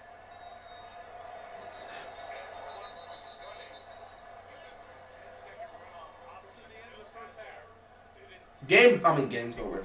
Game's at half. I was about to say, oh yeah, game's over. Might as well call it that. Either way, we've arrived to halftime. The Buffalo Bills have done little to nothing past the opening drive. Stephon Diggs looked pissed off again. Cincinnati up 21-7. Pretty much doing exactly what they've always been doing to the Bills. The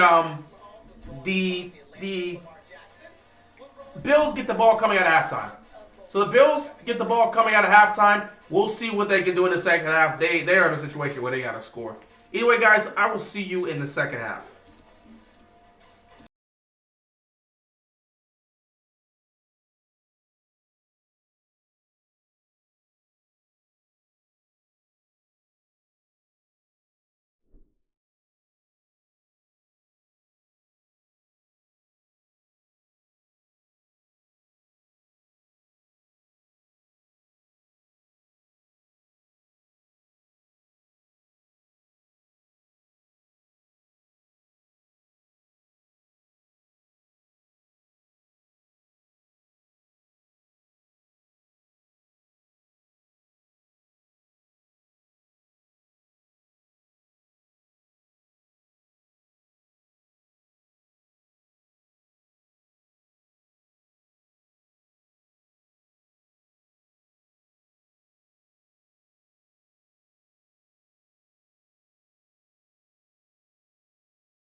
All right, we are back for second half football. Bengals up 21-7. Bills with the ball, looking to put some points on the board. Well, right now, I thought we settled in the last couple of series on defense. We're not playing good enough complementary football. Had some bad field position, but that last third down hurt. Most points allowed in the first half over the last, We let them out right the last 3 seasons. It's been a while since they've allowed 21 points in the first half.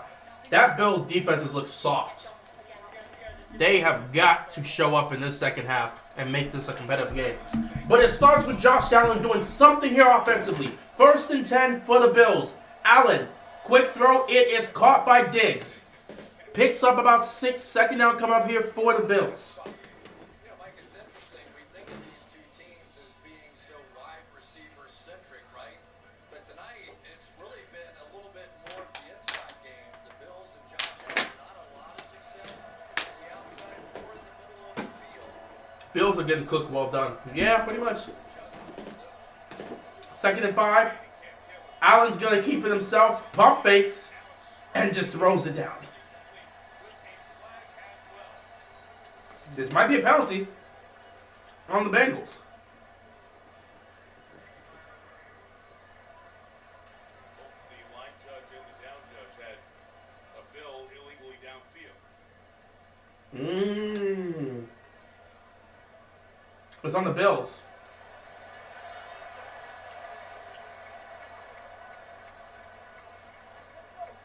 Gonna back him up. Yep, that's on the Bills. Eligible downfield, offense number 66. It's a 5-yard penalty. Still second down. Coming out at halftime and still looking like this ain't good. Here's the problem. You've got one of those RPO plays, right? So this is a run-pass option. But these offensive linemen have to treat it like a run. So when he decides to throw it, you got to go. Here he is right here. But you got to throw that. That is true. That's more than Allen then. Downfield in the If you're gonna run an RPO, you know they're gonna treat this like it's a run. 2nd down and 10. Got it to Diggs again. Catch. Completion. 3rd down coming up here for the Bills. Can't afford to go 3 and out here. Bills got to find a way to pick up a 1st down here. 3rd down and 4. Got to pick up a 1st down here. You got to come out the locker room with some level of aggression, some level of focus. One of 4 teams to use the same starting offensive lineman every game, the Bills offense. They are there with the Bengals, Chiefs, and Broncos. Empty backfield here for Josh Allen. He's got to get it here. Allen, nothing there. He's going to try to keep it alive. Allen steps up, fires, caught! And a flag is on the play. This might also be on Cincinnati. This is going to move them forward down the field. The two receivers of that side tripped each other up. But I didn't think, well, maybe they considered. There's no foul on the play. Yeah. It's a complete pass for a 1st down. Okay, so no fouls on the play, but they are going to pick up the 1st down. On the outside, basically run into Next week, primetime games are crimes to humanity. Carolina, Chicago on Thursday Night Football. Jets, Raiders on Sunday Night Football. And Denver, Buffalo on Monday Night Football. I won't be there for that. This is crazy seeing the Bills like this. Not really. They don't match up well against Cincinnati, so I expected this.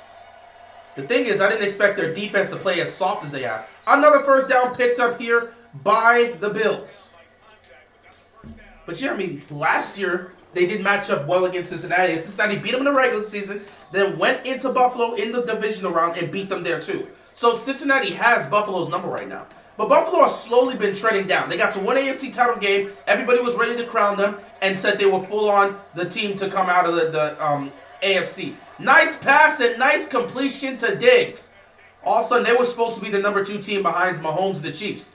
And then all of a sudden, Cincinnati came out of nowhere, had that year in 2021, and since then, they've been the number 2 team. throw. He's out of his mind trying to make this throw. That's Nick Scott between him and the quarterback. That is a crazy throw, but they were able to get it there.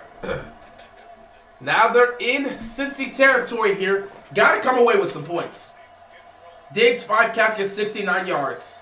Allen, going to check it down here. And they're going to pick up about 9 yards. 2nd down coming up here for The Buffalo Bills. This is an important drive. This is a really important drive. They need to score here. This needs to be a touchdown. They have to make this a single possession game and hope their defense can come out with some aggression and get it back to Josh Allen to potentially try to tie it. But it starts here with this drive. You got to get in the end zone with this drive. You have to score here. You have to. Second down here for the Bills. They're at the Cincy 32-yard line. Allen 6 for 6 for 54 yards on this drive. He's been perfect. Gonna hand this ball off, and he's got some space here. First down picked up by the Bills. They got to be composed here, and they got to come out and get a touchdown on this drive. Can't settle for a field goal. They've already got themselves in field goal range, so they're in a position where they can score, but you have to get a touchdown here. A touchdown here is vital. A touchdown here is vital. Did you go to University of Miami? Because I see you wear that shirt sometimes. Oh no, I didn't go to Miami, but I did get that shirt from somebody. First and 10. Allen gets the ball out of his hands. He escapes. Incomplete.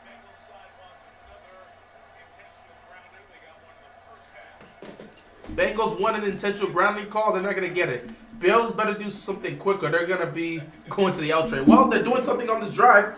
If they can get themselves a touchdown on this, they bring the game back to being close. As he was going out to the right, did he get outside the pocket? Because there was really nobody in that area. Second down and 10. Allen takes a snap. They're going to throw it quickly here. Nothing is there. Nothing is there. He gets back to the line of scrimmage. Maybe he gets a yard or two. Third down coming up here for the Bills. A field goal here is not going to cut it. You're going to have to take the field goal if you can't get this third down because you got to put points on the board. You can't afford to give them any points right now. But you got to get this if you're Buffalo, man. Coming out the locker room, you want to get a touchdown here. But now you find yourself in the 3rd and 9 situation. You're at the Cincinnati 16-yard line. Can you find a way to get a first down? Allen takes a snap, fires, Diggs! Not Diggs, Davis, incomplete. No flags on the play. He was looking for Davis in the end zone. They could not connect. They were asking for a face mask call. No flag on the play. And Cincinnati's defense holds. The Bills are going to have to settle for 3. He gets a lot of star players, just a little Ooh. That is the face mask. face mask on the back end of that. That should have been a flag. That's another miss by the refs. They're going to have to settle for a 34-yard field goal. Kick is up, and it is good. That was a wild start to that kick. Bengals get some points. 21-10. Joe Burrow with his helmet on, ready to go back out there for this second half. For the past 2 to 3 years, I thought Bills were ready to win the Super Bowl. Yeah, a lot of people thought that. Their Super Bowl window was 3 years. They couldn't get back to an AFC title game in 3 years. They had it in 2020. In 2020, they got there. You thought they were going to have it. 2021, that was an amazing year in the playoffs. Wasn't their fault. It came down to overtime. Mahomes clutched up. Though I look at the Bills' defense and say, how do you give up a field goal range to Mahomes in 13 seconds? So I blame the Bills' defense for that one. But yeah, 2021 was a great attempt. If they would have got past Mahomes, they'd probably go all the way to the Super Bowl. And maybe even win it against the Rams. So yeah, 2021, they didn't get it. 2022, they got beat by Cincinnati. And now it feels like their Super Bowl window has come to an end. They got to one AFC title game. And since then, they've lost in the divisional round. They just haven't been able to get back there. You hope this year they could do something, but the Bills so far this season have not showcased anything to you that would make you believe they can get back there, especially with the way the defense has been regressing. Bills versus Chiefs, the rematch of a championship, somehow Bengals stole it. Yeah, the Bengals swooped in, took that, and it's pretty much over.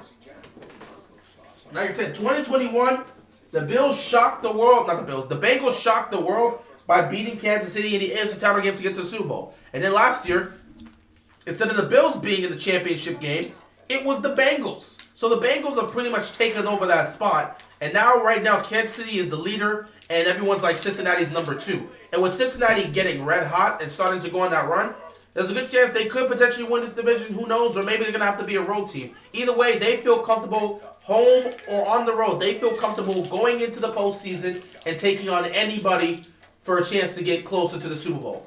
So right now, in terms of who you trust the playoffs, one would be obviously Kansas City. Two would be Cincinnati. Until anything changes, we have to keep that case. Obviously, I hope Baltimore can go far and go the distance, but we got to see what this team can do in the playoffs. Last time we saw this team this good in the playoffs was 2019, and we saw them fold in the division round. Hopefully that doesn't happen this round, or this time around, when they make the playoffs, or it's gonna be a bad look at the end of the day. So yeah, it is what it is. 21-10 game. 21-10 game here in Cincinnati. Bills getting ready to kick the ball back to the Bengals. His life saved on the field by the incredible medical staff of both the Bills, the Bengals, and the folks at the University of Cincinnati Medical Center that were going to tomorrow morning on today. Here for Cincinnati, Travion Williams to stop back. Man, we're terrible at the division round. This year's got to be different. We hope, but you know, who knows? Maybe this team gets to the playoffs and loses in the division round again. Or maybe they break through. Who knows? Flag on the play here. We'll see if this may be put... We don't know. It might push Cincinnati back, or this may be on the Bills.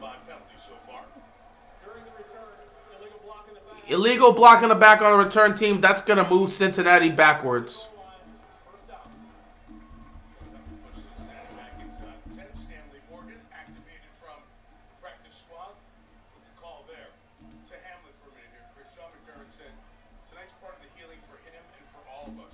So many guys coming into that tunnel and back here were brought back to that moment as they entered the field tonight. I think for all of us that have ever played the game, I mean, I considered a lot of things. You know, you can break your bones, knee surgery, paralysis even. I have to admit, I never considered that I could die on the football field. And as a former player, as a parent, watching your kids play football.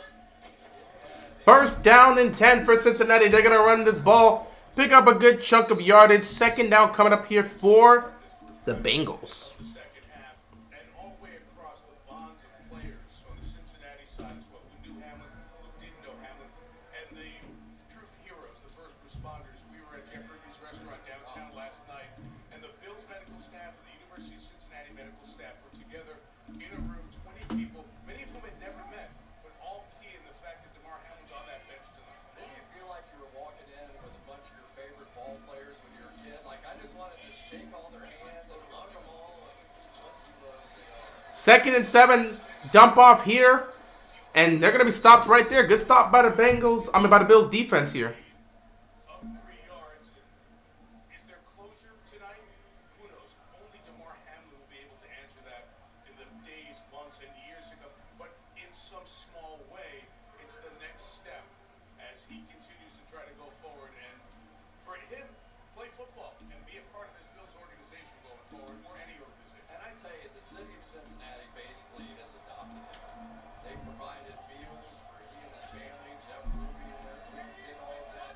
It was a fantastic come together moment. 3rd down and 4 here for Cincinnati. Pressure's coming. They can't get to Burrow. Burrow picks up another first down with his legs. And the Bills defense continues to just fold. They have a chance to force a 3-and-out and get Cincinnati off the field. And just like that, they can't do anything. The Bills just continue to fold. You have them right there, and they just can't catch him. Look at this. This Bills defense is going out sad. They're not the same. They're not the same. The Bills are not the same. Joe Burrow is killing them today with his arm and his legs. How many times has he rushed for first down? Oh, twice. Twice he's done that. 1st and 10. Quick throw. And it was got to dude, are you serious? Oh my God, this Bills defense is garbage. I'm sorry. These guys are soft. I'm not trying to be mean, but these guys are soft. He caught that. Hyde is right there, and he can't make the stop. Oh my God. Wow. This Bills team, this defense is cooked. This defense is cooked. This defense is cooked.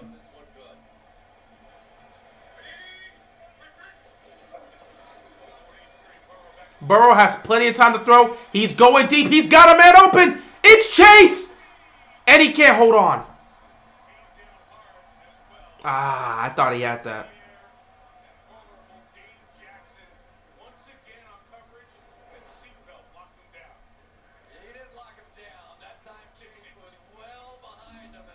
Wow. A little bit short with this throw. Good separation, but Mike, I have done this before. When the backside of your lower back hits first, he is going to crawl out of bed tomorrow. I promise you, he will crawl out of bed. Second and 10 there. I thought Jamar Chase made an amazing catch. Just couldn't hold on. Now you got a good stop here. But can the Bills defense do something on third down? Or are they going to give up another big play to move the chains for Cincinnati? This Bills defense, at some point, you got to hope as a Bills fan, this defense shows up at some point and does something. Because my goodness, they've been soft today. Joe Burrow has gotten whatever he wants against them. And it has been a bad look all around.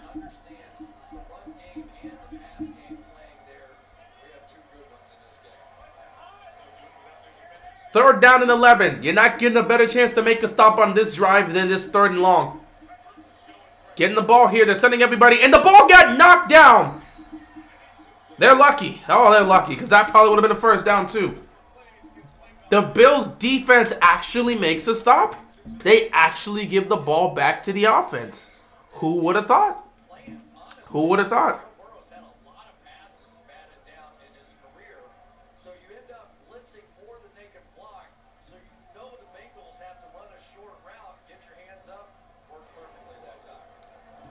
Fourth and 11, they're going to punt the football back to the Bills.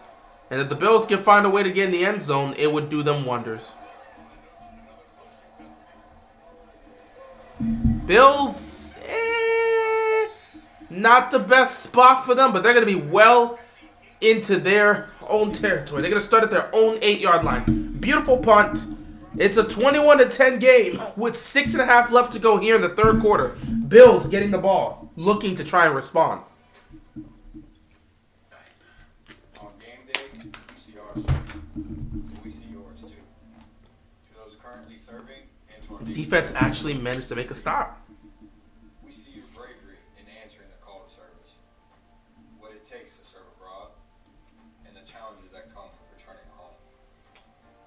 Away and at home, we salute you and we support you.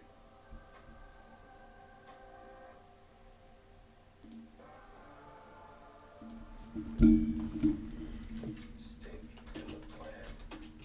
Trust no one. Anticipate, don't improvise. Never yield an advantage. Forbid empathy. Empathy is weakness. Weakness is vulnerability. Leave no loose ends. This is what it takes. We got to see something from Buffalo's offense. Are you streaming tomorrow's game? Probably not. I have things to do tomorrow, so probably not streaming that game. But they'd rather miss that too. Let's show them that someone here knows how to kick it. With fireball.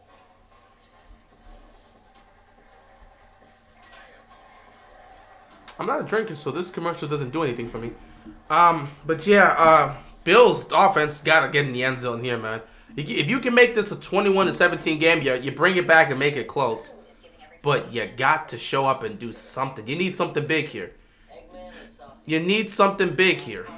No matter what you call it, Wendy's breakfast is that breakfast. Choose Wendy's new 2 for $3 biggie bundles. It's vain. It's dangerous. I will win by fire.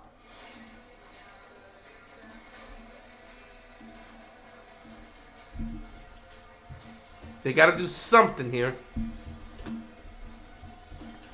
But we'll see. We'll see what they can come up with on this drive. But It's a very important drive.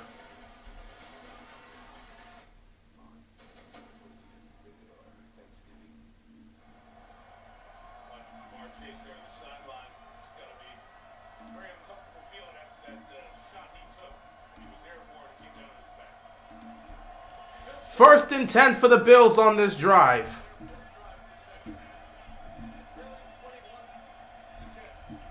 Got to get something going. Allen. Pass over the middle. It's caught. Couple yards picked up here. Second down coming up for the Buffalo Bills. He has no concerns about Joe Burrow's right index finger on his throwing hand. He was very happy with his offense. He said we scored 3 touchdowns on 5 drives. We just have to keep our foot on the gas. I asked about working in the tight ends more than they have all season. He said they're doing a great job with coverage. Second down and 6. Allen over the middle to Diggs. Incomplete. No flag on the play.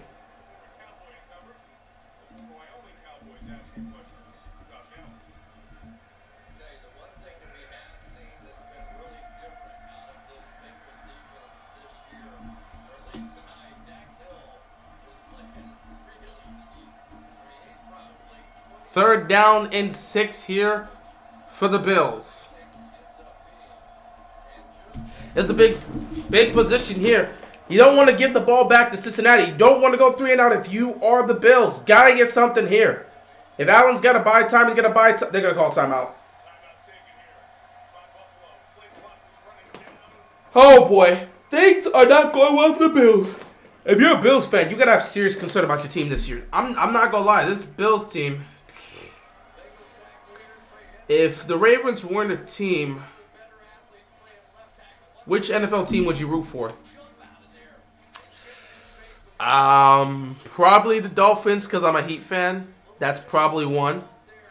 You know, since I'm a Miami Heat fan, I'd probably just complete the conclusion by being a Dolphins fan. I also said I wouldn't mind probably looking to support a team like the Texans maybe, or a team like the Colts during the time Andrew Luck was there. And also Peyton Manning is my favorite quarterback. So, like, yeah, Colts maybe. Colts, Texans, probably the Dolphins maybe. I don't know. 3rd and 6. Allen. Allen's going to do nothing with it. What about the Commanders? I mean, I would not fully dedicate myself to making that be my full team. I always show love and support for this team because I'm here, but I told myself a long time ago, I'm not going to fully dedicate myself to the Commanders. No. I've dealt with the whole lifeline of failure. I've never seen this team have success. I would not dedicate myself to... I support and show love to this team because I grew up watching both the Commanders and the Ravens, which is why it still pains me to watch the Commanders, but do not think I will fully dedicate myself to that being my team. I'm not going through that stress and pain every year. No. I am good. I like the standard I have right now. I'd probably still do the same thing. I'd still show love and support to the Commanders. I'd still be rooting for them. I'd still be watching the games and supporting them. But I'd probably still pick a different team. I would not fully dedicate my... Hell no. No. So, Bills offense does nothing with the football there. It is what it is.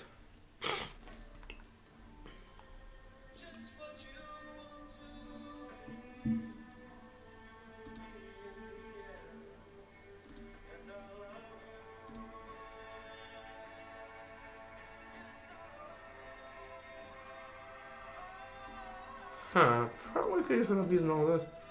Not gonna have much time after the game is over, but we'll put something together. Either way, we'll just mix some things up here and figure out how we're gonna do the rest of this. But yeah, Cincinnati right now is doing a good job in stopping Josh Allen from being able to do anything. They called a timeout and still couldn't get that play. They still couldn't find anybody, man. You gotta come up with some easy play, a dump off or something, man. You just can't continue to let this be the case for you. Not doing anything good right now. Steelers fan, probably either the Bills or Vikings, because I have a lot of friends who are Bills and Vikings fans. Probably, I mean, a lot of people would just go towards what their friends support, so I get where you're coming from. You got friends that support a team, you might as well just support them with them. I'm going to like 4 bottles here. 5 actually. Guess I'm not getting my water intake today. Don't remove all the grease, even the scrubbing. What? I just cleaned those. Try Dawn Platinum. It removes 99% of grease and food residue. That's why Dawn is trusted to save wildlife affected by oil. Dawn Platinum cleans to the squeak. Just between us, you know what's better than mopping? Anything. At the end of a long day, it's the last thing I want to do. Well, I switched to Swiffer Wet Jet, and it's awesome. It's an all-in-one, so it's ready to go when I am. The cleaning solution actually breaks down dirt and grime. And the pad absorbs it deep inside, so it prevents streaks and haze better than my old mop. Plus, it's safe to use on all my floors, even wood. Swiffer Wet Jet, so worth it. Best decision ever. You'll love it or your money back. State capital of Columbus next Saturday night. It is Michigan State to play number 1 in the first CFP ranking, Ohio State. That's Saturday night on NBC and Peacock. That is the state college work. That is available at Ruger State. All right, Cincinnati 1st and 10. Burrow with the snap. He's going to check the ball down here. And, of course, they were able to get a good chunk of yardage there. 2nd down coming up for the Bengals. What if the Commanders ever went to the Super Bowl? I'd be a rich man if the Commanders ever went to the Super Bowl. I have a better chance of winning the lottery than the Commanders going to the Super Bowl at this point until major changes are happening. Can you imagine if the Texans went to the Super Bowl before the Cowboys? Wouldn't be surprised. On this one as well. Just gonna give advice. Nobody call him early in the morning. I'm telling you, that was rough. Burrow takes a snap here. Looks downfield. It is caught by Higgins. 1st down, Bengals. So yeah, Cincinnati continues to move the ball effectively. Buffalo's not doing anything. All Diggs can do is sit back and watch as this team he thought would be able to compete for a title is slowly regressing. Not even slowly regressing. They're really regressing now. They don't even look like the same team.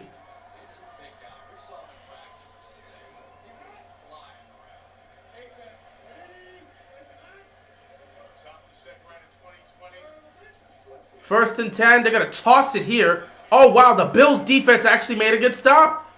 That's crazy. The Bills' defense actually made a good stop. 2nd down coming up here for the Bengals. 3:40 left to go in this 3rd quarter. Something's got to happen for the Bills. Cincinnati right now is looking to just add to their lead, but they're not pressed. They're not looking to rush. They're not in an area of concern because they have the lead right now. Joe Burrow, 23 of 31, 221 pass yards, 2 touchdowns. Yeah, Burrow is doing his thing. He's back. Joe Burrow is back at it doing his thing. 2nd down and 14 here for the Bengals. Burrow's going to take the sack. He hasn't been sacked once. Another easy completion here. T. Higgins gets open again. I mean, these receivers are getting open with ease. And that defense right now is doing nothing to stop them. T. Higgins is just getting open. Like, he's running this route, turning around, ball's right there because no one they're not jamming him at the line of scrimmage. Nobody's pressing him. Not much is happening with the Bills' defense. 3rd down and 5 here. Can Buffalo's defense do anything? Question, have they even sacked Joe Burrow in this game? I don't think they've gotten a single sack off on this guy. 3rd and 5, empty backfield. Burrow's going to pick them apart on this one. No point in blitzing. You're not getting to him. They're going to send 4. Burrow fires. Incomplete. Almost caught. He was looking for Tyler Boyd. It couldn't go there. And another Bengal almost caught the ball. Incomplete. No flags on the play. And it looks like they're going to go for this here. Cincinnati's going to take a chance. They're up by 11. They're in Bills territory. They're in field goal range. So they're going to look to take a shot here potentially. Let's see. They may be trying to get the Bills off sides. So you never know. They may be trying to get the Bills off sides, but you gotta be careful. Cincinnati's going to use a timeout here because the clock was winding down. And I guess Zach Taylor's going to take this time to get the play correct in terms of what they want to do. I think they're going to go for it. You call a timeout now, they're going to go for it.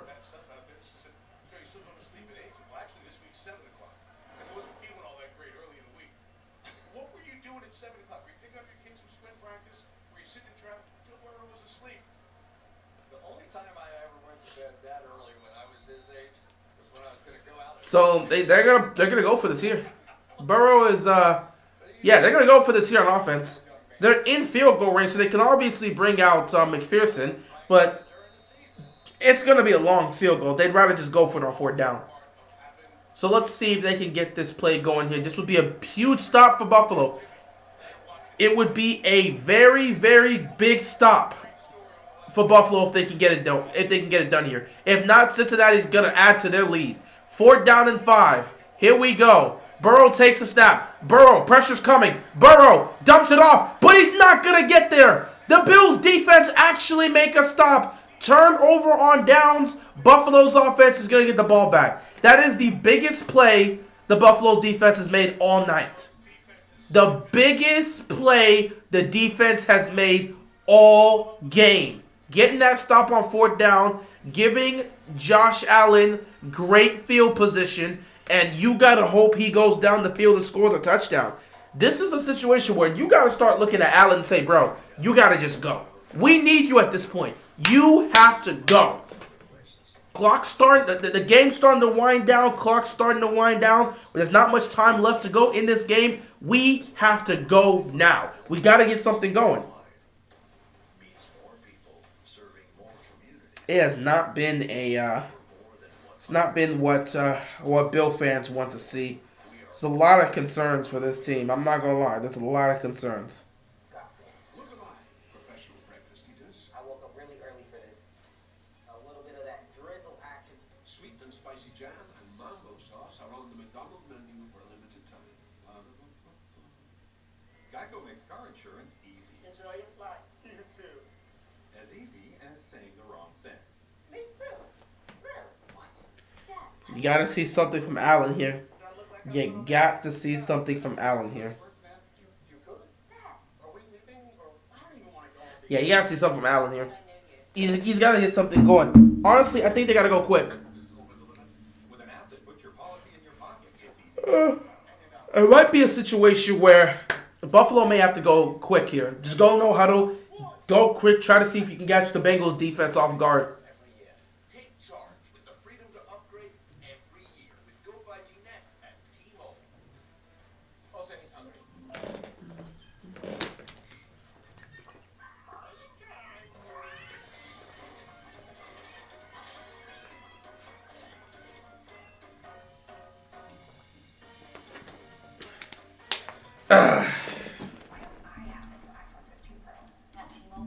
Bills got to do something offensively here. Game's starting to wind down. You got to do something. Got to do something. Looking at Josh Allen, got to make a play. Cannot settle at this point. So this is a crucial drive. The defense just made a huge stop. Biggest stop of the game they've made. Biggest play of the game they've made. Gets you in great field position. You got to capitalize. You can't settle for a field goal if you're Buffalo. You got to go score a touchdown and bring this game to a one-possession game. Hell, they might even go for 2 to try and make it a 3-point game. I wouldn't blame them. Saints are having a good day. Yeah, the Saints were able to get the win. Good on them. A design run here for Josh Allen. And Allen is going to pick up the 1st down. Interesting way to start off this drive here. The Bills ran a design run with Josh Allen, and he got the 1st down. 1st and 10 here. We're under 2 to go here in the 3rd quarter. Looks like they are going to go fast. No huddle here. Allen takes a snap. Looking, quick firing. It is caught. And another 1st down is picked up by the Bills. Who will be the next coach to get fired? I have no clue. I have no clue. Maybe the Bears coach. Maybe Ron Rivera. I have no clue. I'm not going to make predictions about who's going to get fired next. I'm not about to do that. 1st and 10 for the Bills. They're going quick like I thought. I believe they were going to look to go quick. Allen hands this off. Do we got some space here? Good stop defensively by Cincinnati. 2nd down coming up here. Just over a minute left to go in this 3rd quarter.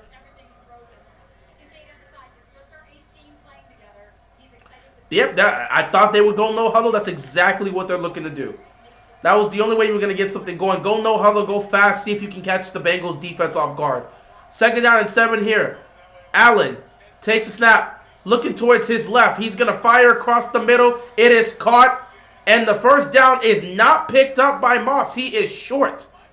They're going to run one more play here before the fourth quarter starts. So it's third down in inches, actually, because he didn't pick up the first down.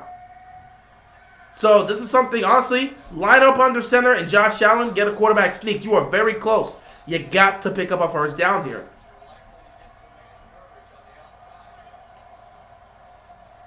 I'd look to just line up and pick this up. Quarterbacks, man, I'm calling this right now. Josh Allen, first down. I've been calling it to the T. I was like, no huddle. They're going to run it. They're doing it. 3rd and 1. The quarter's coming to an end. Quarterback sneak with Allen. Look at me being a coach right now. That's the end of 3 quarters. Cincinnati up 21-10. Fourth quarter is going to be interesting. Bills have the ball. They're marching. They're in Bengals territory. Can they score, capitalize on this, put some points on the board, and find a way to get themselves back into this game and get it close and competitive? It has been a tough game here for the Buffalo Bills. But if they can get it together here, they will be fine. Now's the time to see what America's largest and fastest 5G network can do for your business. No matter what type of severe asthma you have, Tespire can help you have fewer attacks and relieve your asthma symptoms. Tespire is an add-on treatment for people 12 and over. It is not a rescue medication. Don't take Tespire if you're allergic to it. Allergic reactions may occur and can be serious. Rash or eye allergy can happen. Don't stop your asthma treatments unless your doctor tells you to. Tell your doctor if you have a parasitic infection or your asthma worsens. Sore throat, joint, and back pain may occur. Avoid live vaccines. No matter who you are, ask your asthma specialist about Tespire today. Puff's nose was cause for alarm, so Dad brought Puffs Plus lotion to save it from harm. Puffs has 50% more lotion and brings soothing relief. Winter nose, a nose in need deserves Puffs indeed. America's #1 lotion tissue. Scared of a little blood? Dr. Garcia? No, Crest reality checkup.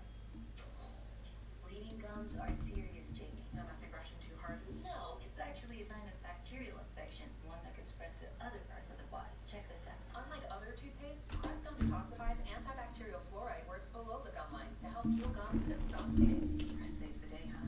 No risk if you do. The #1 toothpaste brand in America, Crest. This is a story that makes everyone cry. Laugh, cry, ugly cry, and definitely totally not cry. But it's okay. You can always blame it on the altitude. Off a team mascot, boy, am I running late.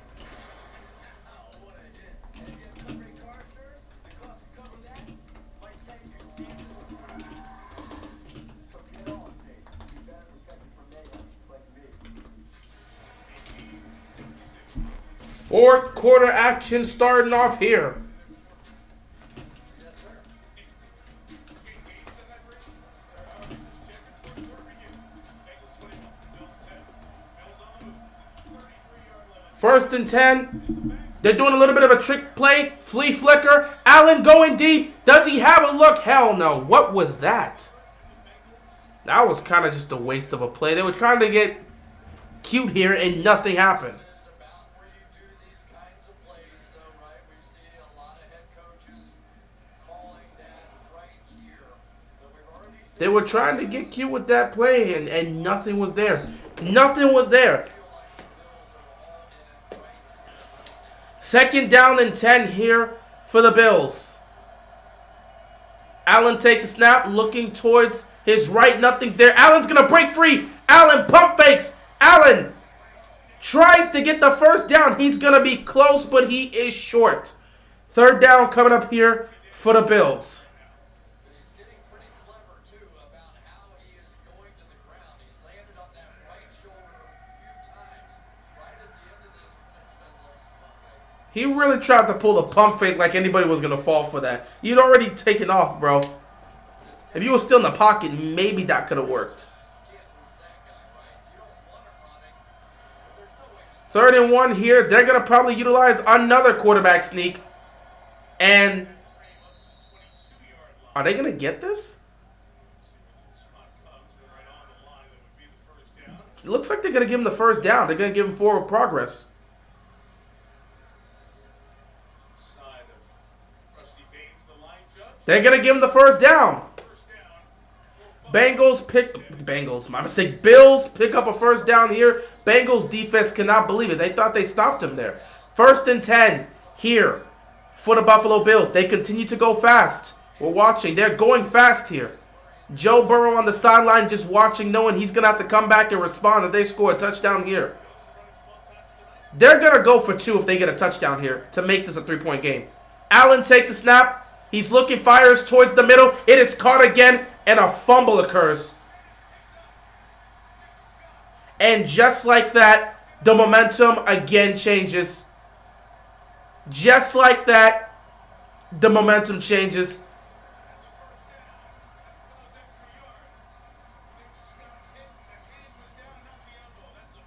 That is a clear fumble. If the elbow was down, that's not a fumble. But just like that, the Bills go down the field just to turn the ball over. Yeah, I'm going to just say this game is probably done. Minus a pick 6 or something, this game is probably done. Bills just spent all that time going down the field just for a turnover to happen. There's nothing left to say, bro. This team is in serious, serious trouble.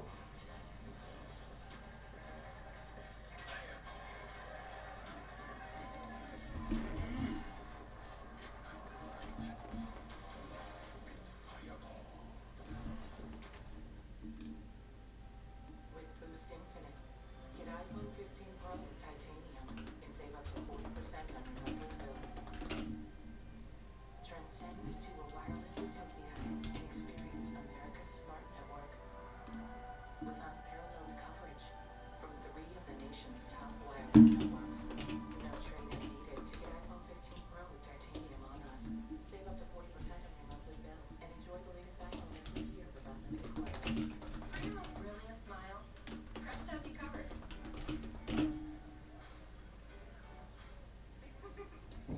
Nice smile, bruh.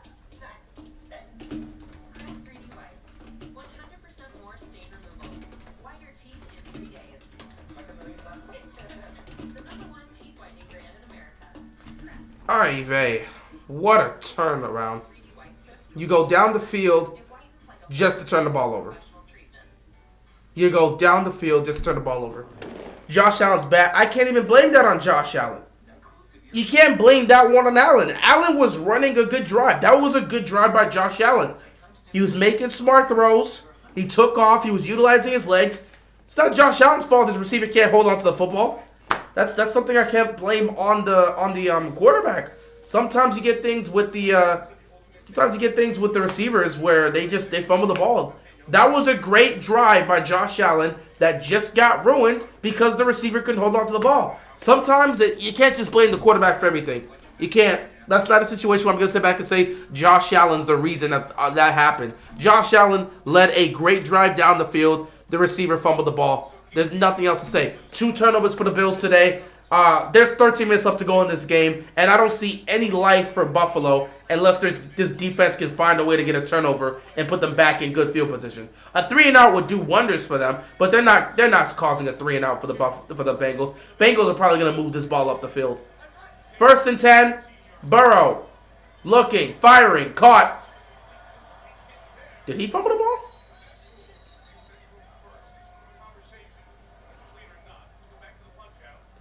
You'll see it as the flip started. Pratt standing there just punched the ball right out. So They're going to rule it incomplete. Wow, Pratt, that was a perfect punch out. That was a perfect punch out by Pratt. The man is upside down. There's no way he can protect the ball. And Pratt just came in and just did a little punch out. That was perfect.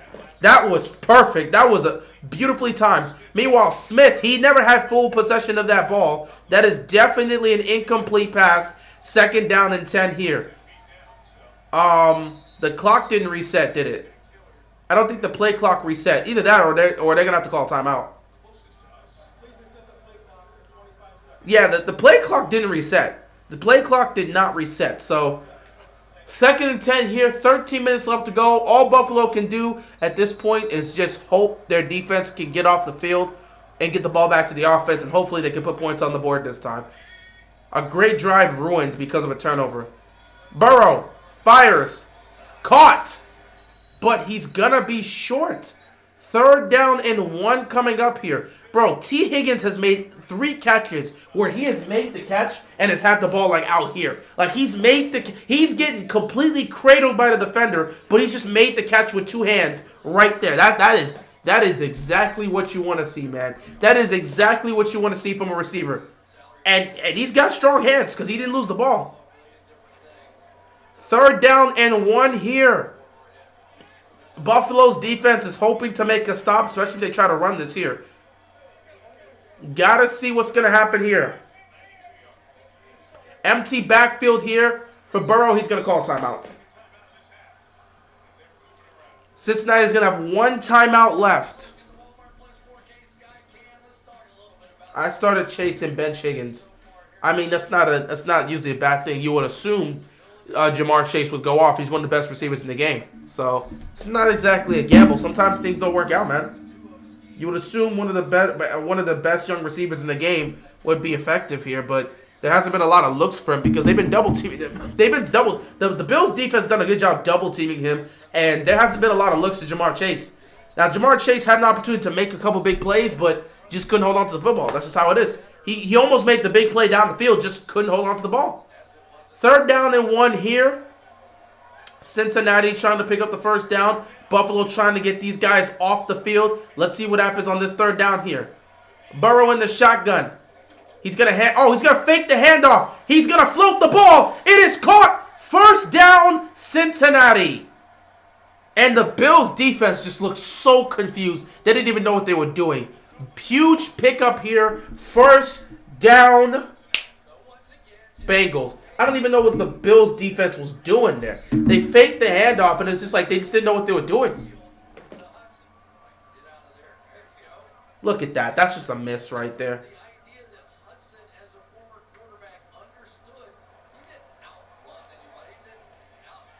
Yeah, Bills defense got whiffed on that one. That's a great play. 1st and 10. Quick throw. The throw was low by Burrow.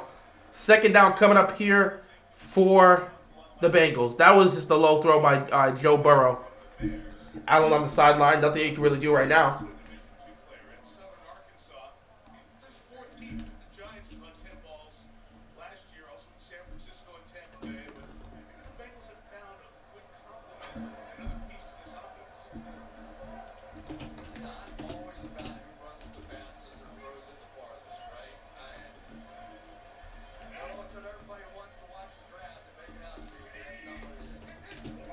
Second and 10, Burrow fires downfield. Jamar Chase finally gets a big play. He's open. 1st down, Bengals. And they're looking to put this game away. If they go up 28-10, Buffalo's cooked. Stephon Diggs is just, he's so disgusted on the sideline.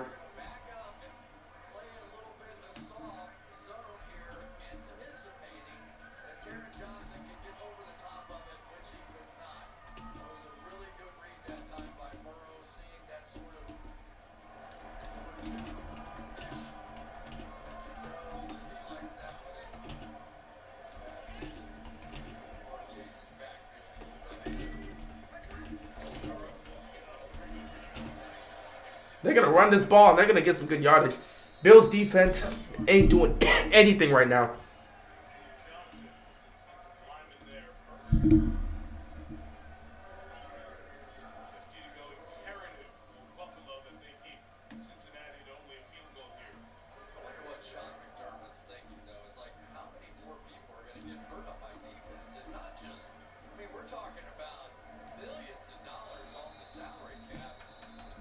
Got to do something here, man, if you're the Bills.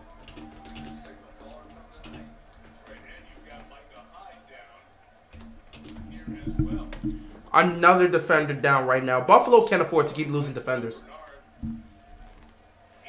Milano and Trey White are severely missed right now. They are. These Bills wide receivers look so sick. They're disgusted, bro. This is a team that expected to compete, and they're watching their season right now, and it's not what they thought it'd be. It's not what they thought it would be. And it's looking bad, man. It's looking really bad. The Bills don't even look remotely close to the team we thought we would see. They're not dominant at all. They just look bad right now. It's not a good look for them. It is not a good look for them right now. Nothing called. High helped off. Track line. Safety position replacing Micah. Buffalo. 2nd and 6 for Burrow. Burrow has yet to been sacked. He just throws the ball away. They have yet to sack this guy. 3rd down and 6 here. Leonard Floyd. Drew Burr got to see way too much of for his liking. Super Bowl Sunday a few years ago. What an effort right there by Leonard Floyd. He's going to come flying off the edge at the top of the screen, scrambling and pushing. And for Joe Burrow, sometimes it's the plays that never hit the scorebook, right? The ones that avoid a 10-yard loss, or that could be he's been intercepted or intentional grounding. He doesn't get back to the line of scrimmage. It's a great play. Cincinnati folks got tight. Took a shot. 3rd and 6. And Cincinnati's got to use their last timeout because they're not getting set in time. Bills are in shambles right now. They only have to figure they have to figure this out fast or they won't make the playoffs. I expect them to make the playoffs. I'm not concerned about that, but they're gonna be a low seed with the way they're playing. On this 3rd down and 6 right here. And for Micah Hyde, it's been a tough night. We saw him land It's got to be the new defense coordinator.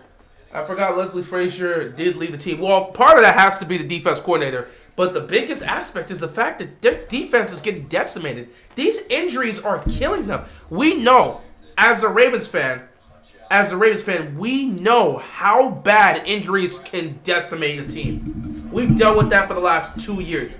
Injuries can decimate a team. And when your defense is getting cut up every week, it's terrible. This is do or die. The most they can give up at this point in the game is a field goal.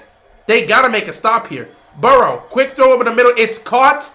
Higgins almost ended the game right there. Higgins almost ended the game. He scores a touchdown here. It's 28-10 and the game's over. This is probably going to be put on ice. They're going to get blown out by Cincinnati again. It's just not a good look. The Bills are treading downwards. That's why I said the Bengals were going to win the game. I said this. I've been saying it all week. The Bengals were going to dominate the Bills. This is a terrible matchup. Buffalo's heading in this direction. Cincinnati's heading in this direction. It was an easy matchup to call. Now you just hope the Bills, if you're a Bills fan, you just hope some level of stop can happen here. You give up a field goal, you still have life in this game. You give up a touchdown, there goes your life. They tossed it here on 1st down. They make a stop behind the line of scrimmage. Buddy, this is not the time to celebrate. You're down 2 scores. You understand that if they score a touchdown, this game is over. There's 9 minutes left to go in the game. Has Josh Allen beaten Burrow? I don't think he has beaten Joe Burrow yet. I think he's 0-2 against them. I think they faced off twice. Yeah, 0-2 last year. So I don't think he's beaten Joe Burrow yet. And then he gets hurt. So, it's a leadership thing as well. Dotson now having to try and figure out the signal calling. And from Sean McDermott's standpoint, he's got to simplify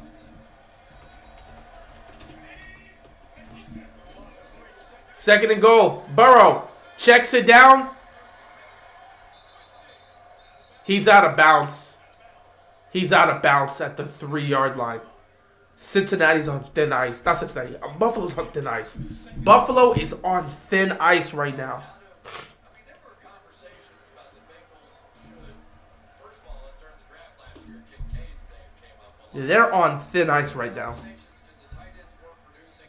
Should the Bengals think about a trade at the trade deadline to add a tight end? But so far, the tight ends tonight have had a huge role.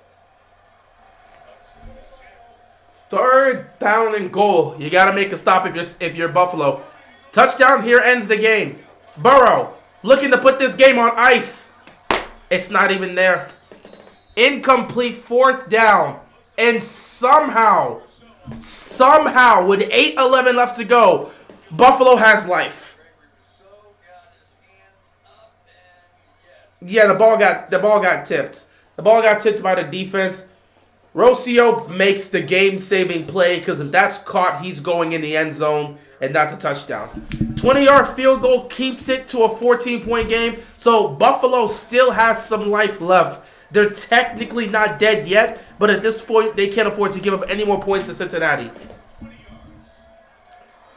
Kick is up.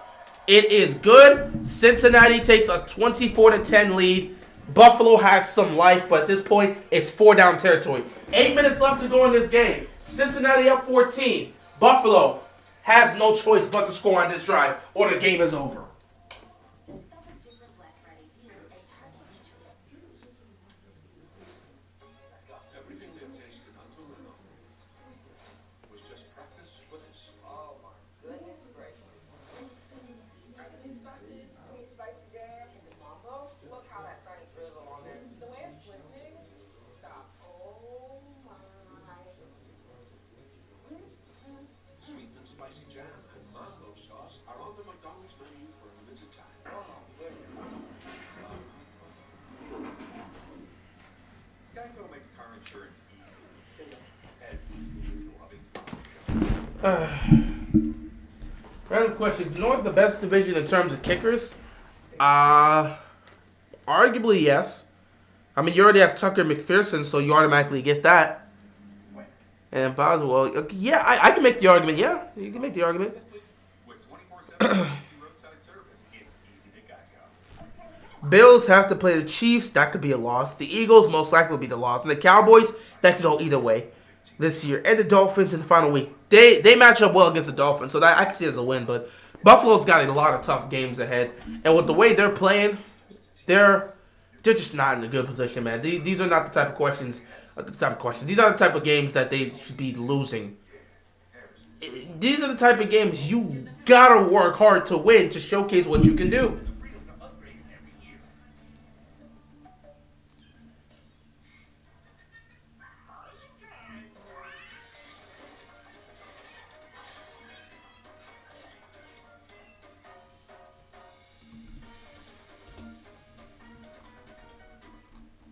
We've all got a wild side. Feed it with meat. They're doing everything in their power right now, but it's just things ain't looking good right now. I cannot lie. Things are not looking good for the Buffalo Bills. Things are looking very bad for them. Official automotive partner of the NFL. Let's go places. Enviro Caribbean. Come see. High school football so Gonna need to figure something out here, man. They're gonna need to figure something out. second round of the state playoffs, crowd of 7,000. Zach Taylor was there, Sam Hubbard from Cincinnati here. He's an Archbishop Muller alum. And I got a shout out to St. X quarterback, Chase Herbstreit, Kirk's son.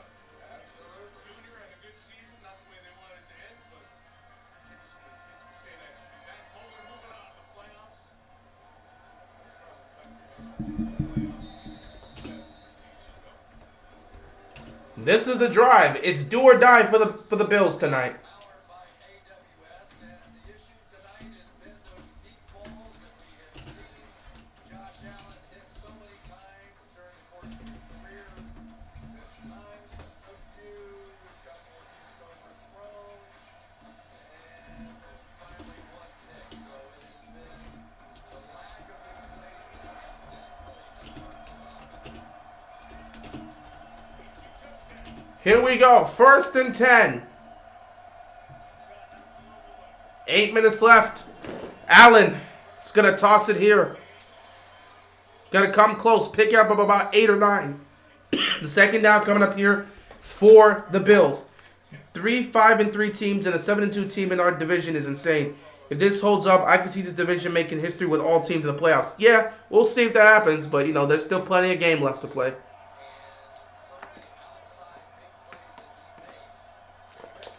Second and 1. Allen's just going to start utilizing his legs more because he's got to. Allen ducks a guy, picks up the first down. This has to be the drive. There's still plenty of time left for Buffalo to try to tie this game up.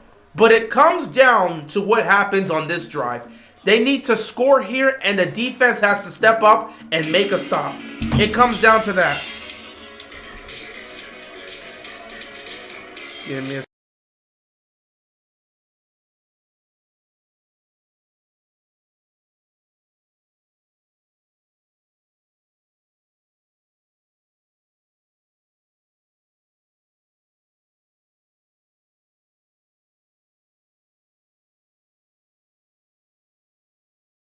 9-yard pickup here on first down for the Buffalo Bills.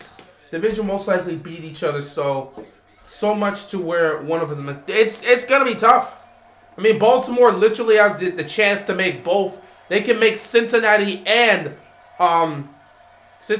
Cleveland lose. Because again, if Cincinnati wins this, they'll be 5-3. That means all these other teams will be 5-3. Baltimore face off against Cleveland. They can make them 5-4. Then after that, 4 days later on Thursday Night Football, they face off against Cincinnati. They can end up making them 5-4. That would affect how the playoff race is going to be. So we'll see. 3rd down and 1 here.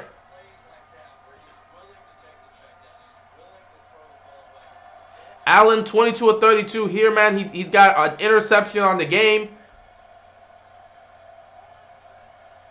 He hasn't been great tonight.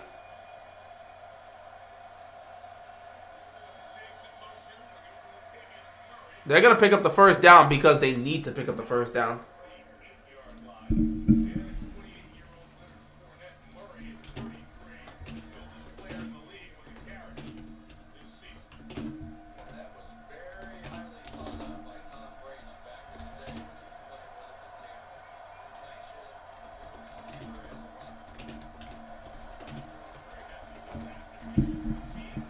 Allen, first down, nothing here. He's going to utilize his legs and take off again. And Allen's going to pick up another first down. 6 minutes left to go, and they continue to move the chains.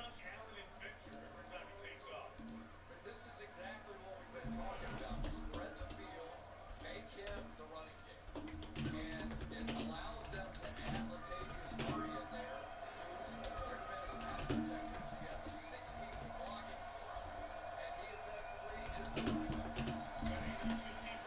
Allen, pressure's coming. He's going to get rid of the ball. It's going to go to Diggs. I don't know if he not Diggs. Is it going to be a drop? Incomplete either way. It's not going to be counted. 5.5 left to go. Incomplete 2nd down coming up here for the Bills. Yeah. Whoa.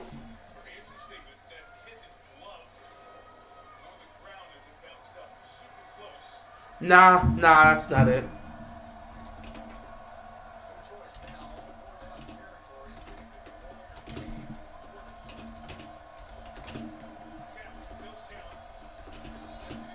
What are you doing?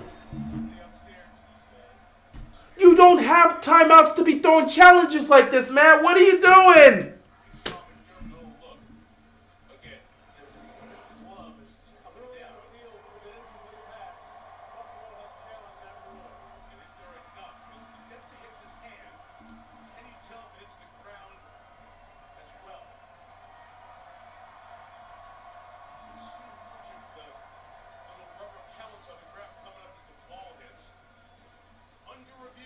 This is going to be close, but they're going to review it. They're going to review to see if that's a catch.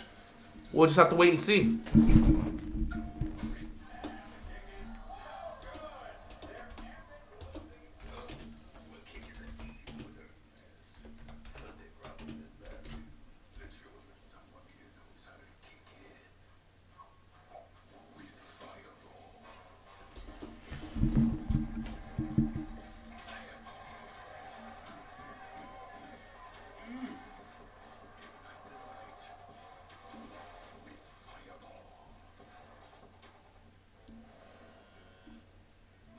Titanium iPhone 15 Pro. Why don't I have one? You need to go to T-Mobile with new and existing customers to get iPhone 15 Pro on them. I don't need to switch to T-Mobile. You're very wise, reflection comment. You're very handsome, real comment. You don't need hair. I don't know about this one. Looking at it. T-Mobile, get the new iPhone 15 Pro with titanium on us now, and the freedom to upgrade every year.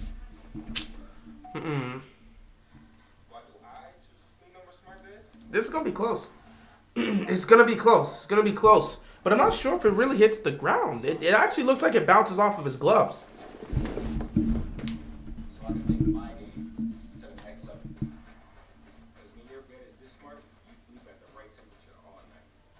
That's why 80% of NFL players choose the Sleep Number Smart Bed.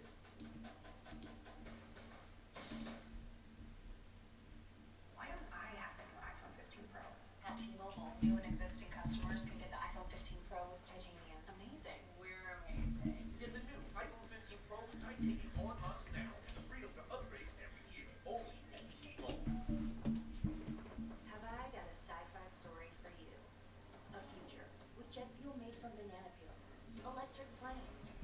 Nah, I don't see anything here. Just looking at this, I'm not sure. I don't know if they're gonna win this challenge. It was very gutsy for McDermott to utilize their second timeout to challenge this.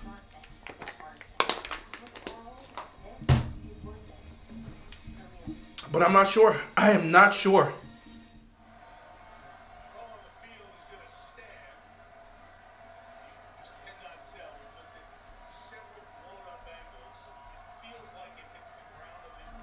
Yeah, that was a waste of a timeout. I wouldn't have done that if I was Sean McDermott. Well, great. Now you're already in a do-or-die situation. You got one timeout left.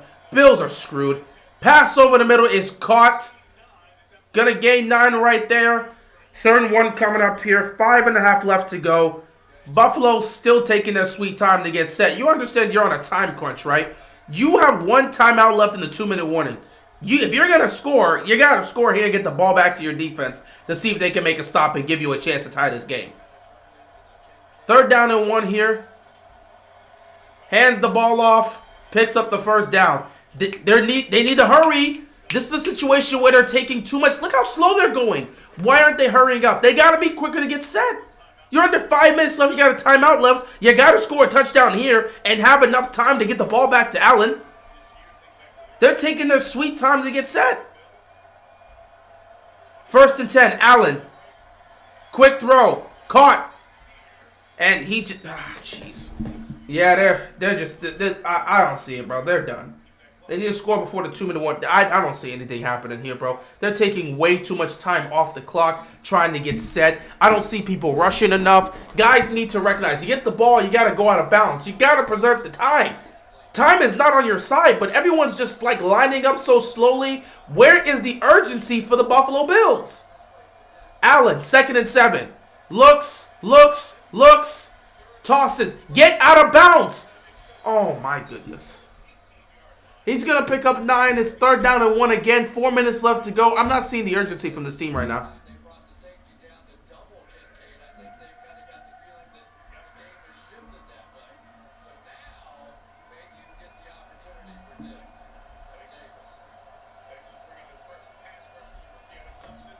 Oh, boy.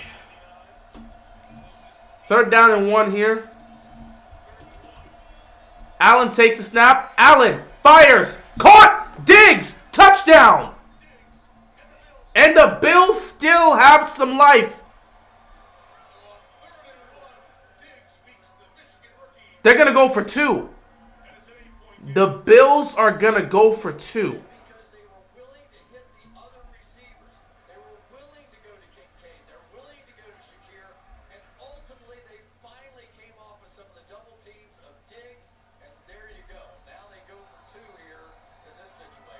This is an interesting decision to go for 2 here.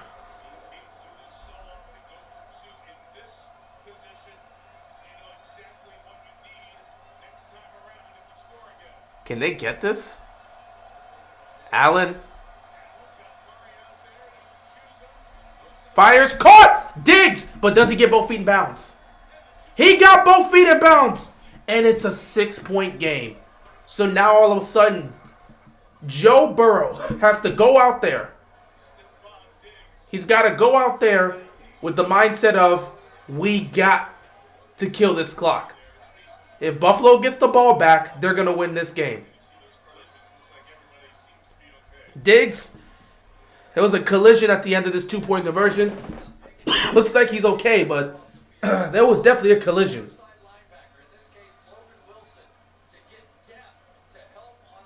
Oh, he got both feet in.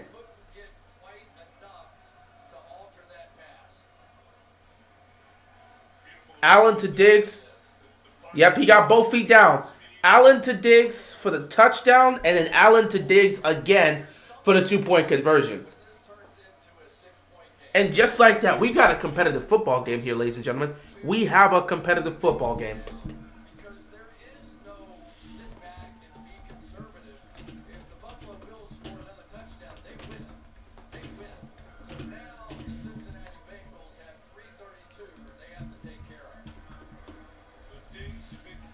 And just like that, this game got a whole lot closer out of nowhere.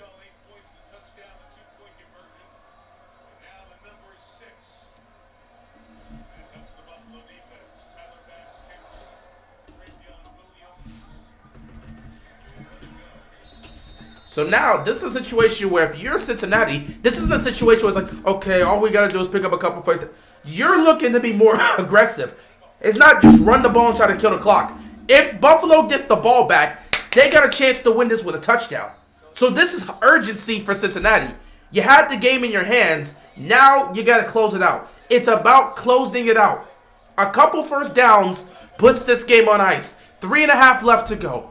You don't want to be too aggressive, but you do know you got to pick up first downs here. So you're not going to try to be conservative. Burrow's going to have to close this game out right here. Allen going deep. He's got a man. It's caught. Tyler Boyd. He gets into Bills territory, and the Bills defense continues to embarrass themselves. The Bills defense continues to embarrass themselves. What a joke. What a group of jokesters, man. The Bills continue to embarrass themselves. They have been, oh my God. I don't even know what the defender's doing there. That man just looked lost. He was just praying they didn't throw to Tyler Boyd. Yeah, that's kind of the game. That's kind of the game.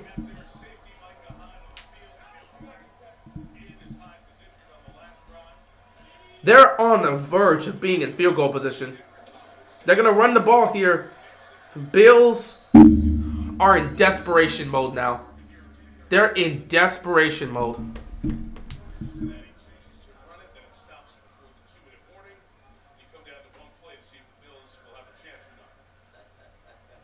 Oh boy, this is going to be tough. 2:37 left to go in this game. Bills defense has not been here.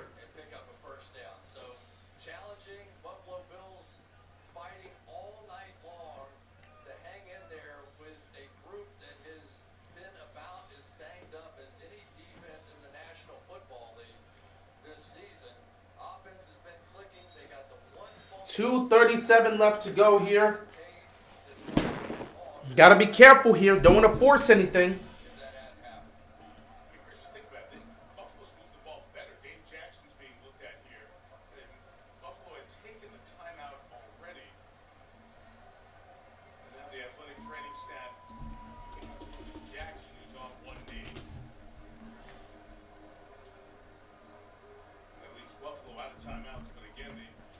Second and 8 here. Man, this is tough.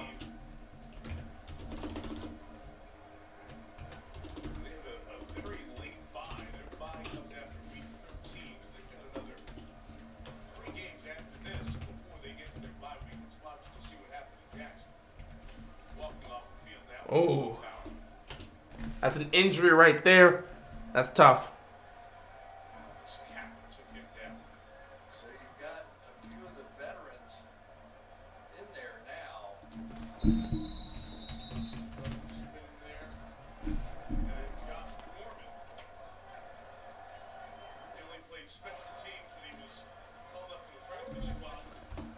Second and 8, 2:37 left. Let's see how aggressive Cincinnati's going to want to be here. They're going to hand the ball off here at second down. Oh, he almost broke it. Third down here. It comes down to one play. This is going to go into the 2-minute warning. Buffalo Bills upcoming schedule. They got the Broncos next week, then the Jets, then the Eagles. Their buys at week 13, then the Chiefs and Cowboys. Look at that. Eagles, Chiefs, Cowboys. That 3-game stretch is going to be nasty for them.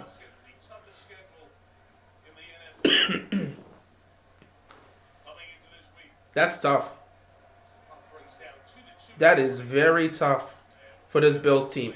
We're at the 2-minute warning here. Third down and 3. It basically comes down to this. If Cincinnati picks up a first down, game's over. If Buffalo makes a stop, you're going to have to make a decision as to whether or not you want to go for it on 4th down to try and end the game, or if you're going to have to punt it. So this 3rd and 3 is very crucial.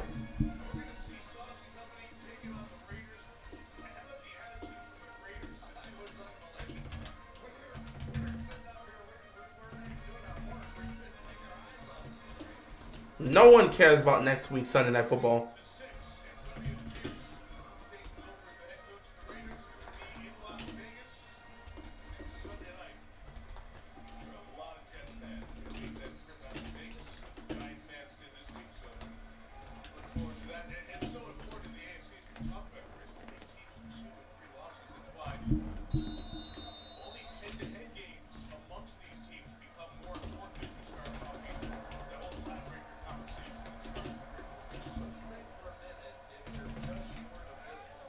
This is going to be tough. This is the biggest play of the game.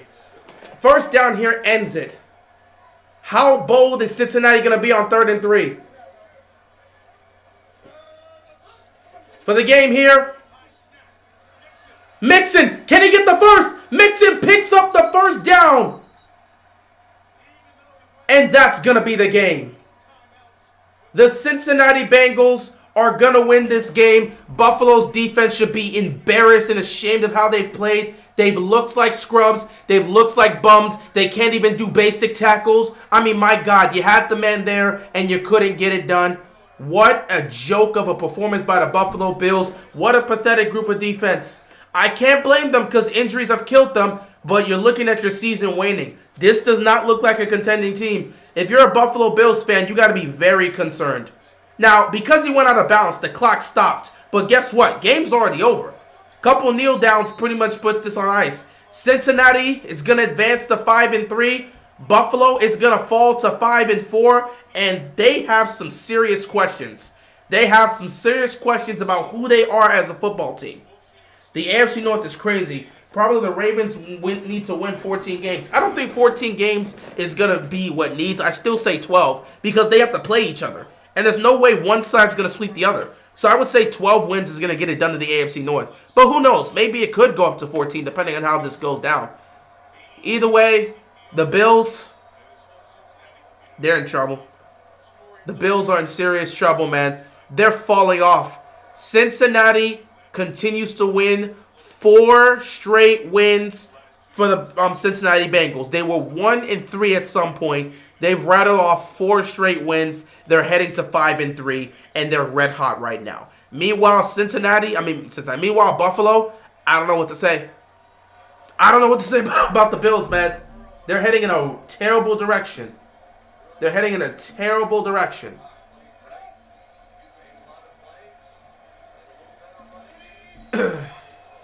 The knee is there, and that will end the game. The Cincinnati Bengals are going to take the 24-18 victory. They've won 4 straight games. They complete the trifecta here. Every single team in the AFC North has won a game today. The AFC North dominance is supreme. 4-0 in the AFC North, the only division of football to have every team over 500. It is a race in that division. As for Buffalo, you got some serious questions. If you're the Bills, you have some serious questions to ask. Your defense is getting worse by the day. Injuries are severely impacting you. You have some serious questions to ask yourself if you're the Buffalo Bills. This is serious. Your season is waning right here. You need to figure out who you are. You got a tough schedule coming up. Anyway, guys, I appreciate you stopping by. I'm going to have to head on out early. Thank you so much for watching. And with that being said, that is all I've got. And I'm out of here, guys. Good night and peace out.